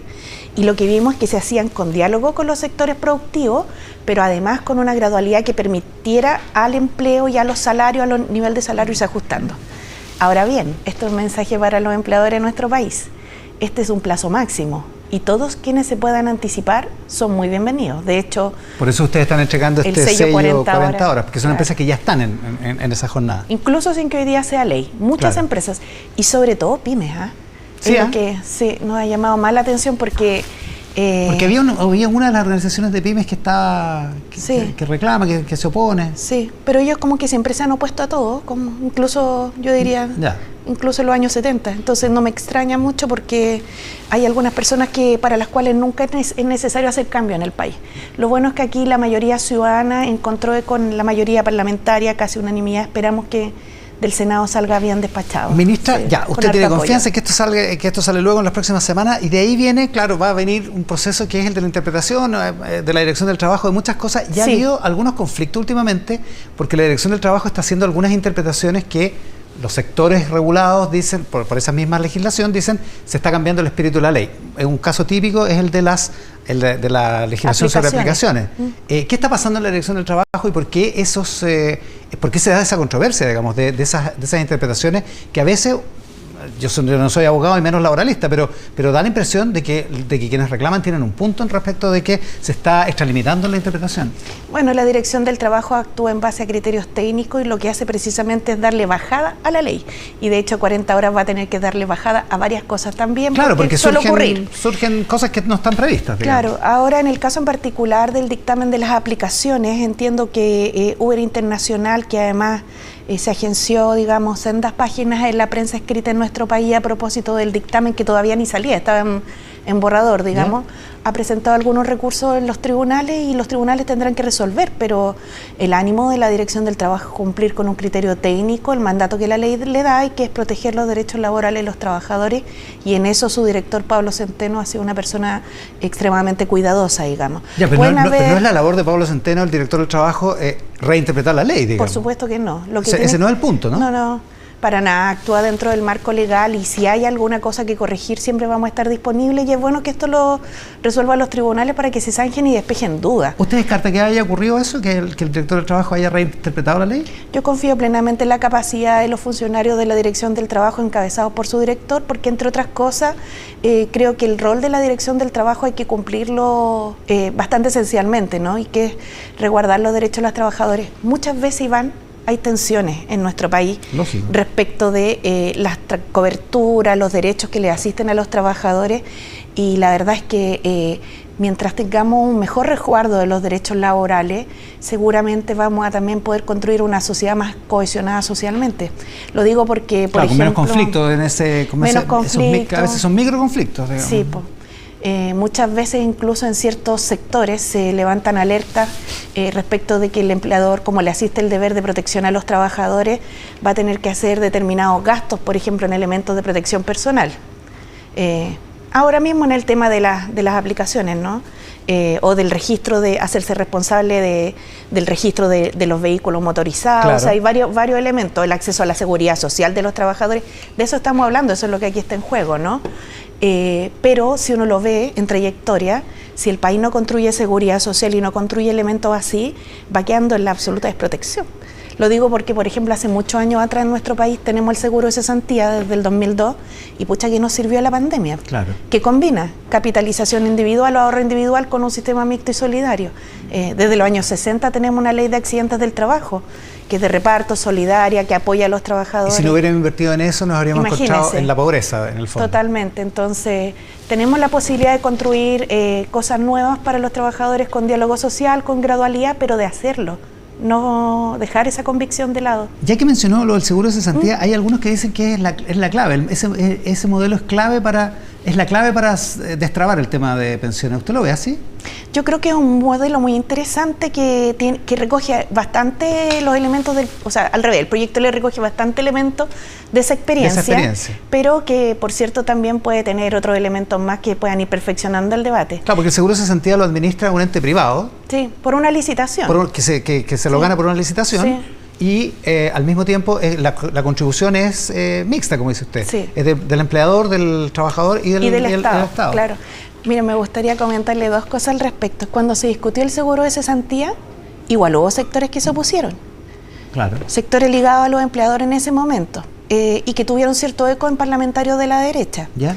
Que indicaban que con este instrumento se iba a hacer un daño enorme a la economía, al empleo y se pronosticaban ciertos desastres de futuro, digamos, que por cierto ninguno de ellos no solo ocurrió, sino que en definitiva se terminó transformando en una herramienta muy importante precisamente para apoyar el empleo y para apoyar a los empleadores cuando tuvieron que cerrar, por ejemplo, con motivo de la pandemia y las leyes de cuarentena y todo eso. De cuarentena, claro. Entonces uno tiene que mirar estos temas como en trayectoria. Yo creo que es legítimo hacer críticas, pero también hay que mirar en base a la evidencia. Y ha sido un instrumento bueno, sólido, importante. Ya, se lo pregunto porque parte de las críticas que hay para el proyecto de pensiones, del que usted lleva adelante en la negociación, es los límites, la gobernanza del ente que va a no solo administrar las pensiones, sino que además va a hacer todo el trabajo administrativo y también el trabajo de inversión eventualmente, si es que así corresponde, de la parte estatal, de la parte de reparto. Claro, lo que pasa, Iván, es que a la AFP les interesa que el negocio se les mantenga intacto, ¿no? Y uno puede, desde el punto de vista de ellos, entenderlo, ¿no? Porque imagínense Pero no son solo las AFP los que dicen eso. Los últimos reportes indican que ganaron el año pasado 539 millones de dólares. Entonces ganan, ¿cierto?, con motivo de las comisiones. El tema es cuando ponemos el foco en los pensionados y en el aumento de pensiones. Entonces, ¿cuál es la idea? La reorganización de la AFP. Pero espérese, yo le estaba preguntando una cosa que no solo plantea la AFP y usted ahorita se metió en la AFP. Lo que me recuerda es que el otro día la fue a ver la nueva presidenta de la Asociación de AFP. Sí, claro, fue la nueva Paulina directiva de la Yancich. Asociación de AFP, encabezada por su nueva presidenta. Es que era una reunión protocolar, todos dijeron Sí. que era una reunión protocolar y usted, después de eso, mandó una declaración diciendo que el proyecto era para eliminar la AFP, lo que fue considerado poco protocolar, digamos, porque se molestó, parece, por la reunión.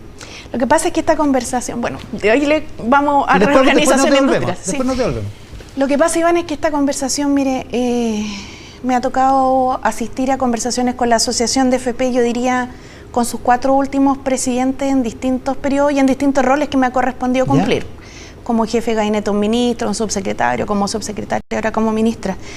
Y lo único que uno puede sacar como en conclusión es que la disposición de la industria, agrupada en la asociación, porque habrá que ver qué piensa cada AFP de esto, es que las AFP no se tocan.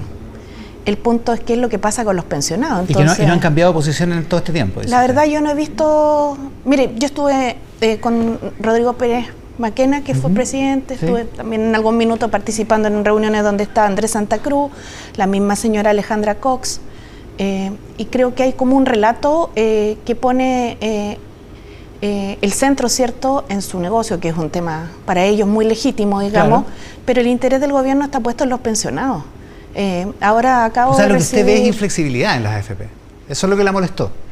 O sea, más que molestarme, porque no es un tema como personal, lo que veo es un riesgo, digamos, importante, porque cada vez que las AFP se han opuesto, coincidentemente ha sido difícil sacar adelante los cambios. Y así ha sido cuando se presentó la propuesta de AFP estatal, así fue después cuando se presentó el seguro social que creaba la propuesta de la presidenta Bachelet, y hoy día estamos en un tercer escenario en el cual esperamos poder llevarlo adelante, ¿no? Desconozco si en el gobierno del presidente Piñera fueron las mismas AFP, por eso no lo menciono, digamos, yo no era parte del Ejecutivo. Ese proyecto tampoco resultó, digamos. Claro, tampoco resultó. Yo creo que hoy día todas las industrias o todos los ramas de negocio, por decirlo de alguna manera, pueden tener sus legítimas aspiraciones, pero una industria que se provee a sí misma 539 millones de dólares en ganancia, con montos de pensiones que en enero del 2023 hicieron que las mujeres se jubilaran con una mediana de 44.000 pesos, en realidad no resiste más, ¿no? Y uno esperaría mayor disposición al diálogo. El libreto repetido no da resultados. O sea, digamos, las AFP, porque también ayer había una entrevista a usted en el Mercurio, donde decía que nadie no están proponiendo soluciones, que solo proponen, solo llevan críticas. Han llevado, sí, pero en realidad... ¿No le han dado ninguna... No, es que en realidad... ¿Ningún comentario al proyecto propiamente tal? Sí. No me refiero en eso a la asociación de AFP, porque en realidad el debate y las propuestas como gobierno la esperamos de quienes representan a la ciudadanía, que son los parlamentarios, y que entendemos que los próximos días nos van a presentar una propuesta. Ahora, su opinión, la opinión de la asociación de AFP sobre el proyecto, no lo hemos recibido, ni tampoco se lo presentaron al Congreso. Fueron citados en 2 ocasiones al Congreso Nacional. ¿Y no fueron? No fueron. Pero Alejandra Cox ha ido, digamos. O sea, cuando a lo mejor en otros proyectos, sí. Pero no en este proyecto que reforma pensión el país, que es muy importante, no fueron. Ahora, en la Asociación de AFP dicen que el proyecto plantea riesgos que hoy no se están considerando. Y el gobierno sabe que su proyecto no es sostenible. Sale ayer junto con su entrevista, sí, claro. ¿Lo vio? Sí, lo vi. Bueno, nosotros vamos a dar el debate en el Parlamento, que es donde están las instituciones democráticas, y por cierto el proyecto no solamente... No por la prensa. O sea, no solo eso, es igual se puede debatir algunos temas sobre la prensa, pero ¿quiénes son los relevantes en este debate, digamos? Y para el gobierno los primeros son los ciudadanos, digamos, los cotizantes, los pensionados, y por cierto los actores que son quienes estamos convocados a llegar a un buen acuerdo en pensiones. O sea, si hay un acuerdo se va a dar en la mesa técnica, digamos. Se va a dar en el Parlamento, Iván. Yo creo que hay algo en lo que nosotros de la trayectoria de lo que hemos hecho como país tenemos que sacar, como se dice, lección, es que aquí los instrumentos o las formas, las modalidades en las cuales construyamos el acuerdo no es lo relevante es llegar al final y construirlo. Y aquí hay un incentivo como muy importante en todos nosotros, en que si esta reforma pasó pendiente el gobierno de un signo político, de otro, y hoy día está en una tercera coalición de gobierno, es que es una reforma que no es para un gobierno, es una reforma de Estado para el país. Estado, claro. Y eso es lo que si tiene que primar. Esperando. Ya, y usted ahora plantea, igual que el ministro Marcelo en la tributaria, que no hay líneas rojas. ¿Qué significa exactamente que no hay líneas rojas? O sea, que todo se puede discutir. Siempre que esa propuesta que nos hagan llegar, en los sectores que así lo estimen, suba lo mismo más el monto de las pensiones. Si esta no es una propuesta para la ideología de alguien, esta es una propuesta para subir pensiones. Ya, o sea, la línea roja es que subir las pensiones, que echa la ley, suban las pensiones automáticamente y no a 10, 20, 30 o 40 años. Lo que pasa es que, claro que ese es el concepto. No, y que suban sustantivamente, Iván, porque... No que suban poquito. Porque, ¿sabe por qué? Porque el 72% hoy día de las pensiones están bajo el salario mínimo. Ya. Y con esta propuesta de pensiones vamos a quedar, con nuestra propuesta como gobierno, quedaríamos aún con el 50% de las pensiones bajo el salario mínimo. Entonces estamos hablando de niveles bien bajos de pensiones. Sí, claro. Si por tanto, el aumento no puede ser un poquito, tiene que ser un aumento sustantivo. Ya, y parte de eso ya se solucionó con la PGU, o técnicamente está solucionado porque hay que financiarla, digamos. Sí, no, pero estos datos que le entrego son con la PGU considerados. Ya. Que está el 72% bajo el salario mínimo. Ese es el problema que tenemos. Claro, porque la PGU solo soluciona hasta ahí, hasta los autofinanciadas son muy bajas. Entonces hay que intervenir también en el pilar contributivo. Ya. Dicho eso, si tienen que subir de manera importante las pensiones al tiro, digamos, de inmediato apenas se promulgue la ley, eso significa que no hay otra que echarle mano a parte de las cotizaciones, digamos. De la manera en que está previsto en el proyecto. Yo lo diría en otros términos. Sí, probablemente echarle mano suena feo, digamos, pero es crear usar esa plata social, para financiar, digamos. Crear un seguro social, Iván, sí, lo que pasa es que nosotros, como hemos estado 40 años en la caja, solamente la capitalización individual y la AFP es lo único que hemos conocido varias generaciones, ¿no? Pero si uno lo mira, es lo más extremo que hay, porque en el fondo es decirle a las personas, usted soluciónelo como pueda. Y ojalá que tenga la suerte de tener unos hijos que se hagan cargo de usted, o unos vecinos, unos amigos, o alguien más que la pueda ayudar. Pero en realidad la seguridad social se crea para algo completamente distinto, para apoyarse entre todos. ¿Qué es lo que hace el proyecto? ¿Ya? Es un sistema mixto. Mantiene completamente la capitalización individual, a las personas no pierdan cuidado que sus fondos no los va a tomar nadie, incluso lo van a poder heredar si así lo estiman. Que es el 10% que cotizamos todos ahora, digamos. Sí, y crea un seguro social con una cotización que hoy día no existe, entonces nadie se la está quitando a nadie y le va a llegar a todos además. Lo que sí, que si hay otras fórmulas para ese seguro social que suban sustantivamente el monto de las pensiones, estamos de acuerdo. Lo que no podemos hacer, y yo creo que en eso también hay una amplia mayoría, salvo sectores más extremos, es que esto pudiera postergarse y ir toda capitalización individual, porque eso demoraría el aumento en el monto de las pensiones. Claro, porque eso provocaría que fueran 10, 20, 30 o 40 años en el caso más extremo. Sí. ¿No? Y este proyecto busca subir las pensiones en atención además al número de años cotizados, Ivana. Yo quiero decirlo porque, por ejemplo, para mejorar el 1.400.000 jubilados que tenemos hoy día, que no los podemos dejar en el sacrificio. O sea, ¿qué tipo de sociedad seríamos si regulamos hacia adelante y nos olvidamos de los que han pagado el costo de toda esta transición? Claro. de las cajas a la AFP? No es que con mi plata les vayan a dar algo y yo nunca más voy a recuperarla, sino que lo que va a ocurrir es que se va a hacer un aporte a esos jubilados que luego yo, como cotizante actual, lo voy recuperando también, pero en atención al número de años que ellos cotizaron. Entonces, esto es un incentivo a la formalidad y a la cotización. Ahora, con todo lo dicho, y en materia de reorganización de la industria de las pensiones, donde esperamos como gobierno que transitemos un sistema donde haya un servicio público, que haga toda la parte administrativa, y donde ahora sí las personas puedan elegir entre un inversor público y privado y tengan verdadera libertad de elección. ¿Ya? Esperamos que todos estos beneficios que hoy día, ¿cierto?, se obtienen por parte de los dueños de la AFP, se transfieran también como beneficio a los afiliados. ¿A través de qué forma? Menores comisiones. Claro, hay una parte de esos 500 millones de dólares teóricamente que se van a traspasar. Ahora, pero técnicamente, si usted me dice, ya establecimos cuál es el concepto, que las pensiones suban, ¿a cuánto debería subir? ¿Qué tasa de reemplazo debería lograrse con un proyecto para que sea satisfactorio para usted y para el gobierno. Sí. El dato de las tasas de reemplazo ha sido un debate bien interesante en Chile, porque como José Piñera, ¿cierto?, habló de una tasa de reemplazo que nunca se cumplió, y después además, siempre me acuerdo de una noticia que decía que el 1 de enero del 2020 parece que era los chilenos iban a recibir claro, el 100% de suspensión. Igual era buena. Claro. Entonces el 1 de enero todo... No fue. No pasó. No fue. Claro, la tasa de reemplazo tiene que ver mucho con el nivel de suficiencia de la pensión, Iván. No es una tasa de reemplazo que uno debiera pensar en términos únicos. Ya, perfecto. ¿Por qué? Porque es evidente que... Si es muy bajita la pensión... Por supuesto, tiene que ser una tasa de reemplazo más alta. Pero claro, pero nunca va a ser el 100% porque si no es absurdo. No tiene... Nadie cotizaría. Claro. Y por otro lado, a los sectores más altos, ¿cierto? Por ejemplo, los que están por arriba del tope imponible, esa tasa de reemplazo también es más baja, porque... Claro.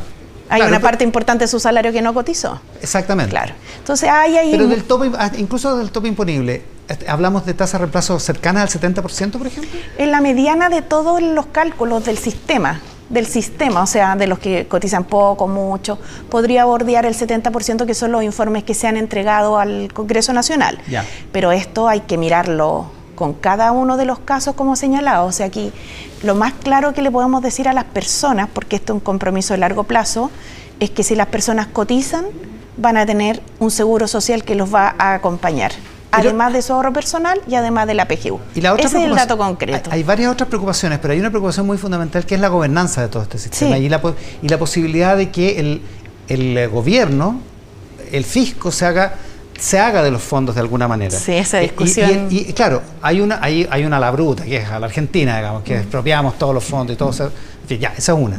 Pero hay otras que son más sutiles, digamos, que es la boliviana, por ejemplo, que es, ¿sabe qué? Solo puede invertir en fondos del gobierno. Claro. En bonos del Estado.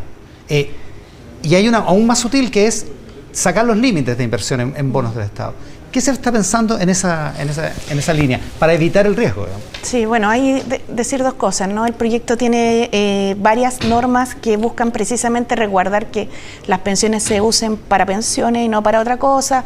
Se limitan también los efectos que podría tener una competencia desleal si es que el Estado también invierte, y tratando de que esto sea en una igualdad de condiciones. Como por ejemplo el Banco del Estado, ¿no? que tiene igualdad de condiciones respecto a la banca privada. Sí, claro. Pero lo segundo es decir que en Chile en muchos espacios ya está el Estado invirtiendo y nadie tiene esta preocupación. Es raro, porque a la inversa o en el contrafactual, a nadie le preocupa que 5 empresas tengan o 6 empresas tengan más del, no sé, pues administren un fondo que es equivalente al 70% del PIB, que son las AFPs que administran el fondo de pensión. Entonces yo llamaría que todas estas cosas, así como tratar de caricaturizar algo para un lado, caricaturizar algo para el otro, lo dejemos atrás y pensemos en los pensionados del país, porque hay espacio. Ya, pero debería el proyecto tener resguardos para ese tipo de cosas. Y hay espacio de mejora completamente, y han habido muy buenos aportes. En la Comisión Trabajo se hicieron cerca de 40 exposiciones. Yo lo señalaba también ayer en el medio que usted comenta, por ejemplo, de Eduardo Engel, una excelente exposición, seguro vamos a recoger varios elementos ahí, de la exministra del Trabajo del gobierno del presidente Piñera, María José Saldívar, sí, también, por cierto, y de Paula Benavide y de Rodrigo Valdés, que fue ministro de Hacienda, que son, como diría yo, los que más recuerdo, ¿no? Pero muy buenos aportes y tenemos la disposición. El punto es que esto tiene que permitirnos llegar a un acuerdo creando un sistema mixto, sacando a Chile del extremo, para subir pensiones ahora. Ese es el objetivo, no otro, subirlas y un buen monto para que... Mesa central, que transmitimos por la pantalla del 13 en simultáneo con Tele 13 Radio y todas nuestras plataformas, y debatimos sobre seguridad, uno de los temas más álgidos, más complejos de la actualidad, con el alcalde de Puente Alto, Germán Codina. Germán, ¿cómo está? Muchas gracias por la gentileza de estar acá. Muy buenos días, ¿cómo estás, Iván? Y con el alcalde de Maipú, Tomás Bodanovich. ¿Cómo estás, Tomás? Muchísimas gracias por la gentileza. Es que en ese plano, pero pon el plano largo. Ustedes son como tan altos, ¿no? Estoy como en el medio de un equipo de básquetbol acá. Pero bueno, me siento disminuido, pero voy a tratar de hacer lo posible. Tema de seguridad, tema súper complejo. Desafortunadamente no podemos seguir haciendo chistes. Tomás, ¿cuál es la realidad de Maipú y cuál es lo más urgente que hay que hacer en Maipú? A ver, yo creo que la realidad de Maipú es la misma realidad de Puente Alto y de gran parte de las comunas de Santiago. Maipú sabemos que es una comuna con características de ciudad, casi 600.000 habitantes, por lo tanto todos los fenómenos que lamentablemente están afectando al país también tienen una presencia muy grande en Maipú y como bien sabe Germán y todos los alcaldes y alcaldesas de Chile, hoy día estamos enfrentando una situación en seguridad que es bastante crítica. Evidentemente, hoy día tenemos delitos que hace algunos años no ocurrían y la percepción también de riesgo y temor que tienen nuestros vecinos va al alza cada día. Ahora, yo creo que es bien importante en esta discusión también abrir un poco el paraguas y reivindicar cuál es el rol de los municipios, entendiendo la emergencia y la urgencia que estamos atravesando y siendo muy implacables con el delito. Creo que tenemos que ser igual de implacables y darle la misma preponderancia en el debate público a las causas de este delito y a las condiciones que van permitiendo este delito, y ahí el rol preventivo que tenemos los municipios y las políticas sociales que tenemos que empujar en esa dirección, creo que también son decidores. Y a mí me da susto. Ese es el rol, más que el rol policíaco, por decirlo. El rol de los municipios es preventivo, y a mí me da miedo cuando en el debate solamente se habla de lo implacable que hay que ser con el delito, pero nos olvidamos de las causas. Y Germán lo sabe, cuando uno georreferencia el delito en sus comunas, se da cuenta que en los mismos barrios que existen mayor presencia de delito es donde hay mayor deserción escolar, mayor déficit habitacional, mayor hacinamiento, mayores problemas de salud mental. Por lo tanto, creo que con la misma fuerza que hablamos de las políticas de control, que son muy importantes, tenemos que también que hablar de las políticas de prevención, y hoy día la realidad es que el 90% se nos va en control y solo el 10% del presupuesto en control, y eso creo que es algo que tenemos que entrar a corregir. Volvamos sobre el tema del rol de los municipios, pero la misma pregunta para usted, alcalde Codina. ¿Cuál es la realidad de Puente Alto? ¿Qué es lo más urgente que hay que hacer en Puente Alto? Bueno, junto con saludar a toda la gente que está en la casa, yo te diría primero el nivel de violencia que hoy día tiene la delincuencia. Hemos visto que es una delincuencia inusitada. La carencia, por otro lado, también de la dotación suficiente de carabineros para poder dar respuesta inmediata a las necesidades de la ciudadanía. Tú te encuentras permanentemente con vecinos que te dicen: llamamos a carabineros, se demoraron en llegar o derechamente no llegaron. Y aquí no le hago la crítica al carabinero a pie, aquí hago la crítica a cómo se distribuyen las dotaciones policiales en nuestro país, aquí hago la crítica a que desde los municipios venimos hace tiempo pidiendo un trato equitativo. Y quiero hacer un punto sí con Tomás. Y creo que tal vez él quiso expresar algo, pero yo no lo comparto completamente. Yo no creo que donde que uno tenga que de alguna manera estigmatizar ciertos sectores de la ciudad diciendo que ahí se radican los problemas de delincuencia porque ahí hay más pobreza de alguna manera. Estoy seguro que lo que quiso plantear es que subyace al problema de la delincuencia, evidentemente, además de que hoy día hay bandas de crimen organizado, narcotráfico, también un problema social que debemos abordar con políticas integrales. ¿Ya? Las políticas integrales tienen que ver con enfrentar la deserción escolar, las políticas integrales tienen que ver con generar más equidad urbana. En Puente Alto te doy simplemente un ejemplo. Hemos tenido que luchar, y doy el ejemplo en cuanto a la discriminación que todavía persiste en la región metropolitana. La gente de Puente Alto, para ingresar y salir de su comuna, todavía tiene una barrera, a pesar de que paga el tag y de que está al día, para ingresar y salir, y se demoran a veces 45 minutos en la entrada o salida de Puente Alto. Entonces, es un tema que le hemos pedido al Ministerio de Obras Públicas, etcétera. Así como sucede en algo tan evidente una discriminación, también creo que sucede, por ejemplo, cuando se distribuyen las dotaciones policiales. Por ejemplo, se dice un elemento fundamental son las denuncias. Y hemos dicho varias veces, la gente hoy día tiene miedo a denunciar, porque resulta que después van, ¿no es cierto?, y te cobran a ti, ¿ya?, y te amedrentan si es que saben que tú eres la persona que denunció. Entonces tienes una cifra negra de denuncia importante. Lo que se debería hacer es incorporar, por ejemplo, homicidios sin responsable conocido, ¿ya?, que hoy día está lleno en distintas partes de Chile, ¿ya? Este no es solo un problema de la urbe, de Puente Alto, ni de Maipú puntualmente, pero también, seamos realistas, con un sistema garantista que sigue dándole más derechos al delincuente que a las víctimas, vamos a seguir por mal camino. Entonces, me parece muy bien que el gobierno le haya puesto prioridad a 16 proyectos de ley en seguridad. Sin embargo, me parece muy mal que llamen a retar al director general de Carabineros cuando él alza la voz para defender a quienes están en la calle, defendiendo a la gente, porque no están defendiéndose ellos. Lo que están haciendo es que impere el derecho, que impere la ley en nuestro país. Y además de todo, la evidencia muestra que después de que alzó la voz el director general, el gobierno al día siguiente va y le pone urgencia inmediata a 16 proyectos de ley. Por lo tanto, no estuvo tan mal que el director general alzara la voz. A ver, ya, varios temas pone el alcalde Codina. Tomás Bodanovich. Vamos por parte. En la situación de Carabineros, hablemos de eso porque el general Yañez, entre otras cosas, se queja de la manera en que lo hizo y que provocó todo eso que describe el alcalde de Puente Alto. Se queja del maltrato a los carabineros, de que la calle ya perdió el respeto con los carabineros, que los carabineros son insultados, golpeados, en fin. Yo creo que evidentemente ese fenómeno en parte existe. Si bien yo creo que Carabineros ha logrado aumentar su aprobación considerablemente durante los últimos meses, y yo creo que no hay nadie en Chile que no sea consciente de la importancia de la necesidad de contar con una institución policial fortalecida y presente en los territorios, porque el reclamo que levanta Germán, yo creo que es el que levantamos todos los alcaldes de todas las comunas de Santiago y de Chile. Necesitamos mayor presencia de Carabineros en nuestros barrios. Pero yo ya el otro día veía en un programa de televisión cuando interpelaban a la alcaldesa de Santiago y le decían: alcaldesa, ¿usted acaso no le exige al gobierno mayor presencia de Carabineros en el centro? Y todos exigimos mayor presencia de Carabineros, pero no podemos hacer crecer Carabineros de los árboles. Y no vamos a solucionar los problemas profundos que tenemos de delincuencia solamente con mayor presencia policial. Por cierto que necesitamos, todos y todas nosotros, más policía, necesitamos policías con más respaldo, con más atribuciones, con más poder de acción, pero también tenemos que entender que los fenómenos delictivos son multicausales y tenemos que abordarlo desde distintas perspectivas. Yo voy a poner el ejemplo. Vengo justo de la comuna nuestra, en la plaza de Maipú, una plaza que es un espacio que hemos logrado recuperar, que hoy día antes tenía más de 300 toldos azules y hoy día no tiene ninguno, y eso evidentemente requirió de una intervención policial fuerte. Pero no se ha sostenido solamente por la intervención policial, se ha sostenido porque todos los días hay distintas estrategias de ocupación del espacio público por medio de deporte, de cultura. El próximo viene una charla del profesor Massa, la avenida Pajaritos, que está tornándose muy insegura para nuestros vecinos y vecinas, hoy día está completamente cerrada para que las personas puedan hacer deporte. Yo te aseguro que hoy día la avenida Pajaritos es un lugar mucho más seguro porque tenemos 5.000 personas ocupando el espacio público por medio del deporte y jamás podríamos tener 5.000 policías resguardándola.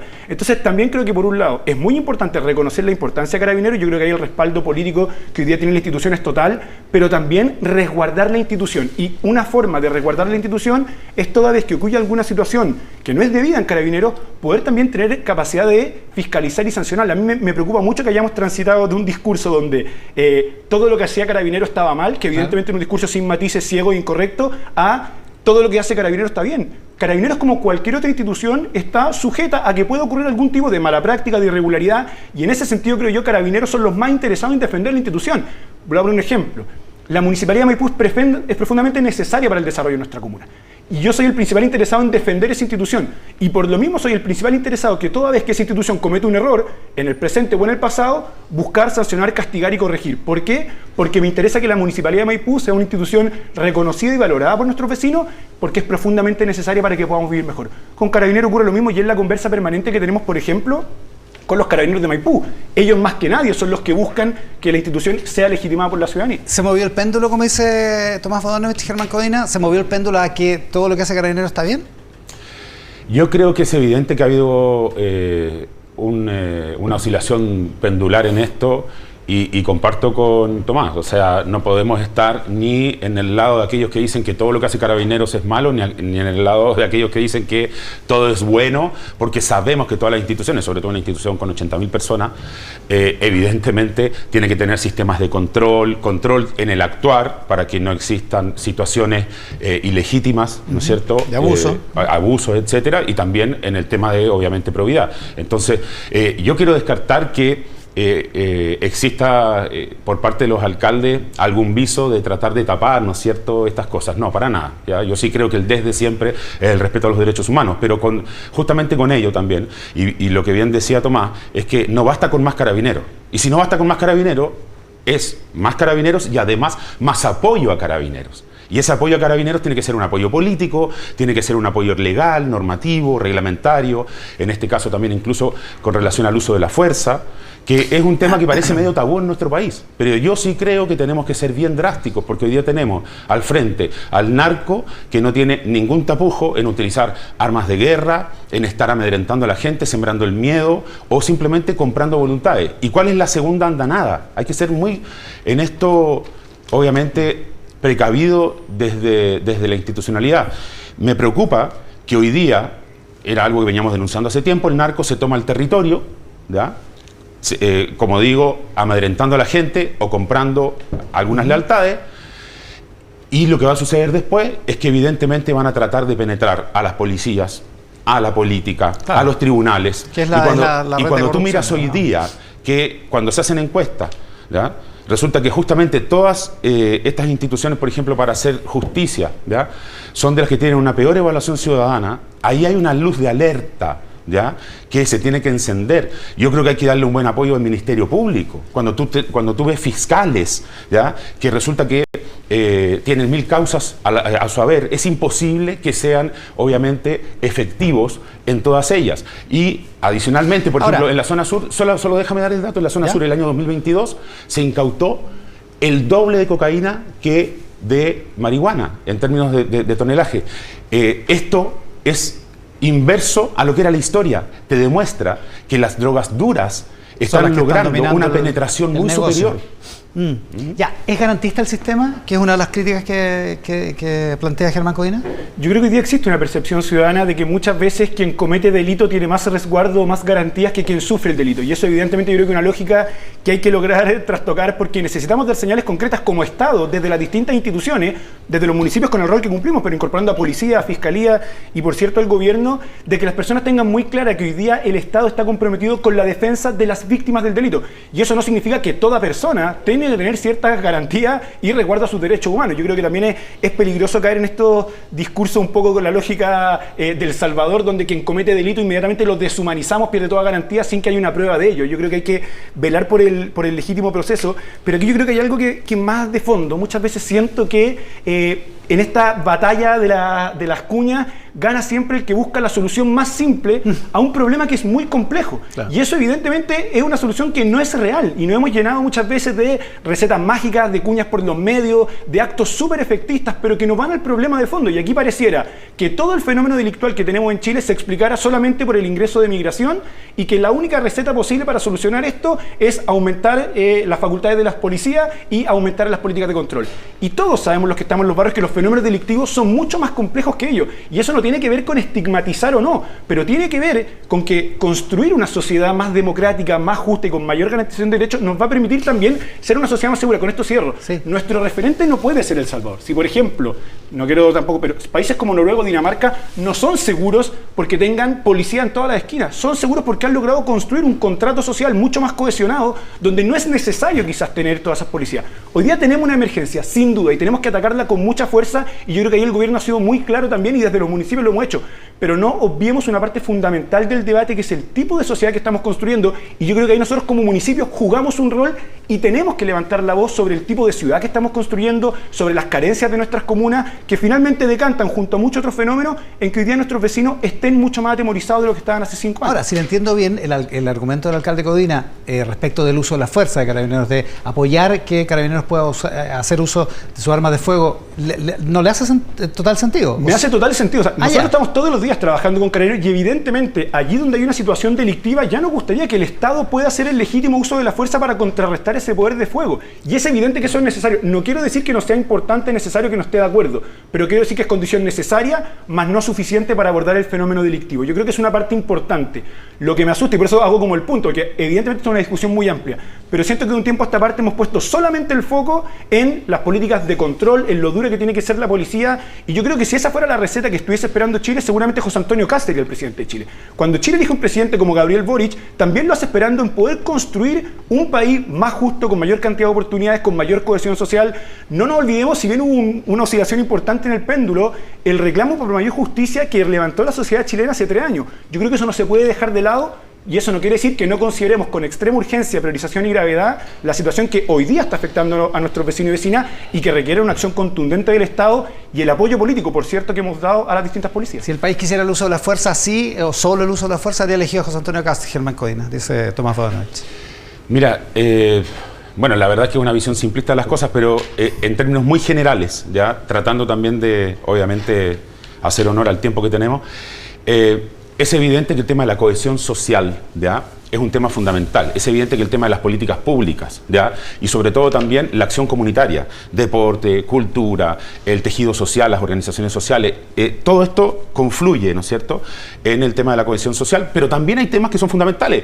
¿Qué le va a decir usted a la señora de Puente Alto, que lleva 4 años para operarse en el Sótero del Río, y resulta que el gobierno hoy día le dice además vamos a implementar la atención universal en los consultorios, y resulta que los consultorios todavía ya no tienen los recursos necesarios? De hecho, esta semana hubo 2 días de paro en los consultorios por parte de la Confusam, ¿ya?, para poder brindarle una atención necesaria, ya, oportuna, de calidad, Entonces tú vas a sobrecargar a esas trabajadoras y trabajadores que atienden en los consultorios de sectores periféricos, ¿ya? Y la gente no tiene necesariamente plata para endeudarse e irse a atender al sector privado. Entonces, cuando hablamos de cohesión social, es cierto lo que plantea Tomás, pero también es cierto que el Estado tiene que ser más eficiente, que tenemos que solucionar el problema de la salud pública, que creo que se viene una debacle gigante, ¿ya? Y si no se soluciona también el tema de, obviamente, cómo la gente que cotiza en ISAPRES va a poder solucionar también sus problemas de salud. No se trata solamente de decir, en los hospitales vamos a atender ahora más gente, porque si ya la gente se demora en tener operaciones y en tener atenciones a tiempo, imagínense lo que va a hacer después. Entonces,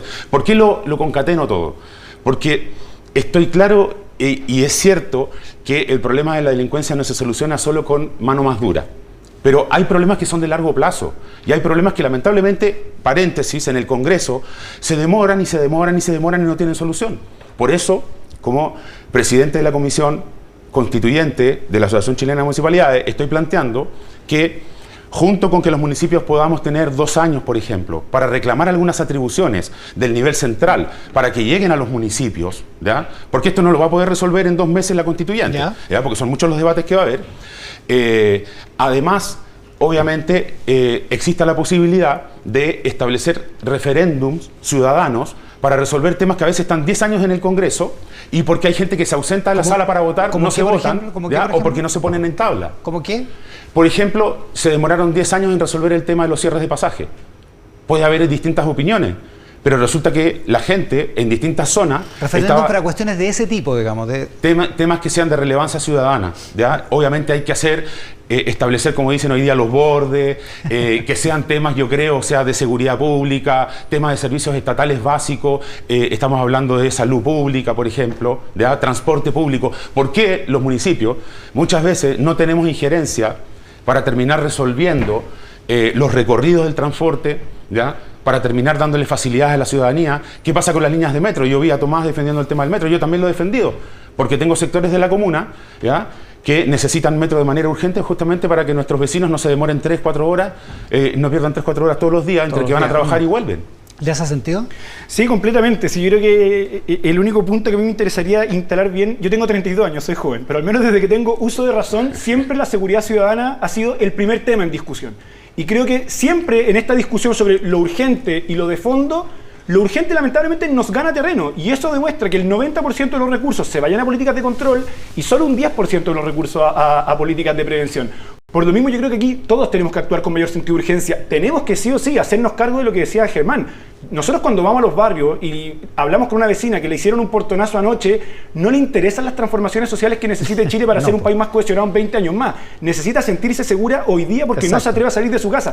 Y eso evidentemente uno como alcalde lo recoge porque lo está escuchando todos los días y nos moviliza a ordenar las prioridades de nuestra acción. Pero no podemos dejar de lado esa parte del debate. Y a mí me preocupa cuando veo, por ejemplo, un Congreso que ante la urgencia de avanzar en estos temas, sencillamente se baja una mesa de seguridad porque hay alguna acción política que no les gusta. O cuando hay una reforma tributaria que la necesitamos discutir como país, después veremos el detalle. Pero evidentemente necesitamos otra distribución tributaria para poder financiar un Estado más fuerte que nos permita resolver estos problemas. Sencillamente no aceptan ni siquiera la posibilidad de discutirla. Y esas cosas creo que son preocupantes y frustrantes, porque a Germán le pasa lo mismo que a mí. Si al final los municipios tenemos que hacernos cargo de todo. El otro día escuchaba en la radio a una persona que tenía el perro enfermo de la guata y le preguntaba al conductor de radio, ¿qué puedo hacer? Y él le decía, bueno, yo creo que tiene que ir a la MUNI. O sea, cualquier problema doméstico que una persona tiene, va a la MUNI. Nosotros hacemos cargo de todo, contacto más directo, pero vemos lamentablemente que el Estado no responde a ese sentido de urgencia, no tiene claras las prioridades, porque claro, todos los actores del sistema político dicen que su prioridad es la seguridad, pero cuando hay que sentarse en una mesa de seguridad, no está esa voluntad y pareciera que no fuera tan prioritario como lo mencionan. Germán. Bueno, creo que ahí hay 2 o 3 temas que aclarar. Usted es del sector aludido, digamos, ya que estamos. Primero, no, él no se hubiera bajado, me consta. De hecho, no me bajé, gracias por reconocerlo. Soy de los que permanecí en la mesa de seguridad. Incluso está en los medios, sí, que no me acuerdo si fue en enero, incluso estuve en reuniones en La Moneda con la ministra Toá. Yo soy de los que cree que hay que dialogar, hay que construir acuerdos más allá de las barreras ideológicas. Incluso es más, yo le haría un llamado a el Congreso, más allá de las diferencias ideológicas, a que agarren la llavecita del Congreso, la tiren para afuera y se encierren un mes y voten todos estos proyectos ya que la gente necesita, porque no puede ser que por diferencias ideológicas la gente siga esperando en la casa soluciones.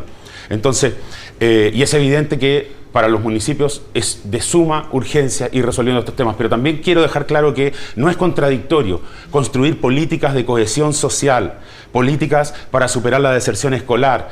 Nosotros en Puente Alto, extensión horaria en todos los colegios, financiado por los municipios, todavía no es una política del Estado central, que he reclamado hace años. Porque lo que deberíamos hacer es darle a todos esos niños y niñas y adolescentes la posibilidad de estar en el colegio con actividades formativas mientras sus padres trabajan. Pero eso no es contradictorio con que también el Estado pueda, obviamente, aplicar la fuerza, sobre todo contra el narco, que hoy día está usando armamento de guerra, amedrenta a la gente. ¿Ya? Mira, uno de los datos muy importantes, tú sabes que muchas de las causas que no tienen condena en nuestro país es porque las víctimas desisten de seguir participando en el juicio. Eso es porque son amenazados, señores. Saquémonos las vendas de los ojos. Son amenazados, tienen miedo. Y es evidente que si no le ponemos acento a proteger a esas víctimas y crear un sistema que los acompañe, que los cobije, que le brinde la asesoría legal, obviamente va a seguir ganando la delincuencia, y eso es lo que yo quiero que nos siga sucediendo. Últimos 30 segundos, Tomás Bodanovich, antes que cerremos. Yo estoy muy de acuerdo, creo que no hay ninguna diferencia con Germán en ese sentido. Yo sé que la próxima. Tengo una muy buena opinión de Germán, como de muchos de mis colegas alcaldes. Creo que lo que caracteriza a los alcaldes finalmente es también ponerse a disposición de resolver problemas, dejar disputas personales de lado, construcciones de ego y ver cómo podemos articularnos con distintas instituciones, cumpliendo nuestro rol, pero también exigiéndolo al otro por lo que decías tú. Somos los primeros en recibir la preocupación de la ciudadanía, sabemos lo importante que es actuar con sentido de urgencia, y eso en ningún caso es contradictorio con la situación de fondo, pero me preocupa que muchas veces en el debate público se busca instalar una situación donde por solamente hacernos cargo de lo urgente, no queremos abordar la discusión de fondo. Que yo creo que hay una intencionalidad en ello. O sea, yo no creo que nadie en su sano juicio piense de verdad que todo el incremento del delito en Chile se explique solamente por el ingreso de migración y que crea realmente que el fenómeno delictivo en Chile se va a solucionar solamente con discursos pro medidas punitivas para la ciudadanía. Yo me imagino que nadie quiere eso, pero es lo que buscan instalar. Y yo creo que es deber de quienes estamos en los territorios todos los días y que conocemos en profundidad esas desigualdades, en los poquitos espacios que tenemos a veces en televisión, instalar que con la misma fuerza que nos hacemos cargo de la urgencia, tenemos que abordar la discusión de fondo y restarse de una discusión tributaria en este contexto en Chile, me parece a mí que es de una irresponsabilidad absoluta, porque nosotros sabemos más que nadie que el Estado funciona según los recursos que tiene. Tenemos 10 porotos y hoy día nos estamos gastando 9 en control y 1 en prevención. Necesitamos más porotos y para eso hay que tener un nuevo acuerdo tributario que yo espero que puedan reconsiderar esa situación, porque necesitamos más recursos en Puente Alto, en Maipú y en la gran mayoría de las comunas en Chile. El alcalde de Maipú, Tomás Bodanovich, el alcalde de Puente Alto, Germán Codina, muchísimas gracias a los dos por compartir esto. Estamos presentando Mesa Central.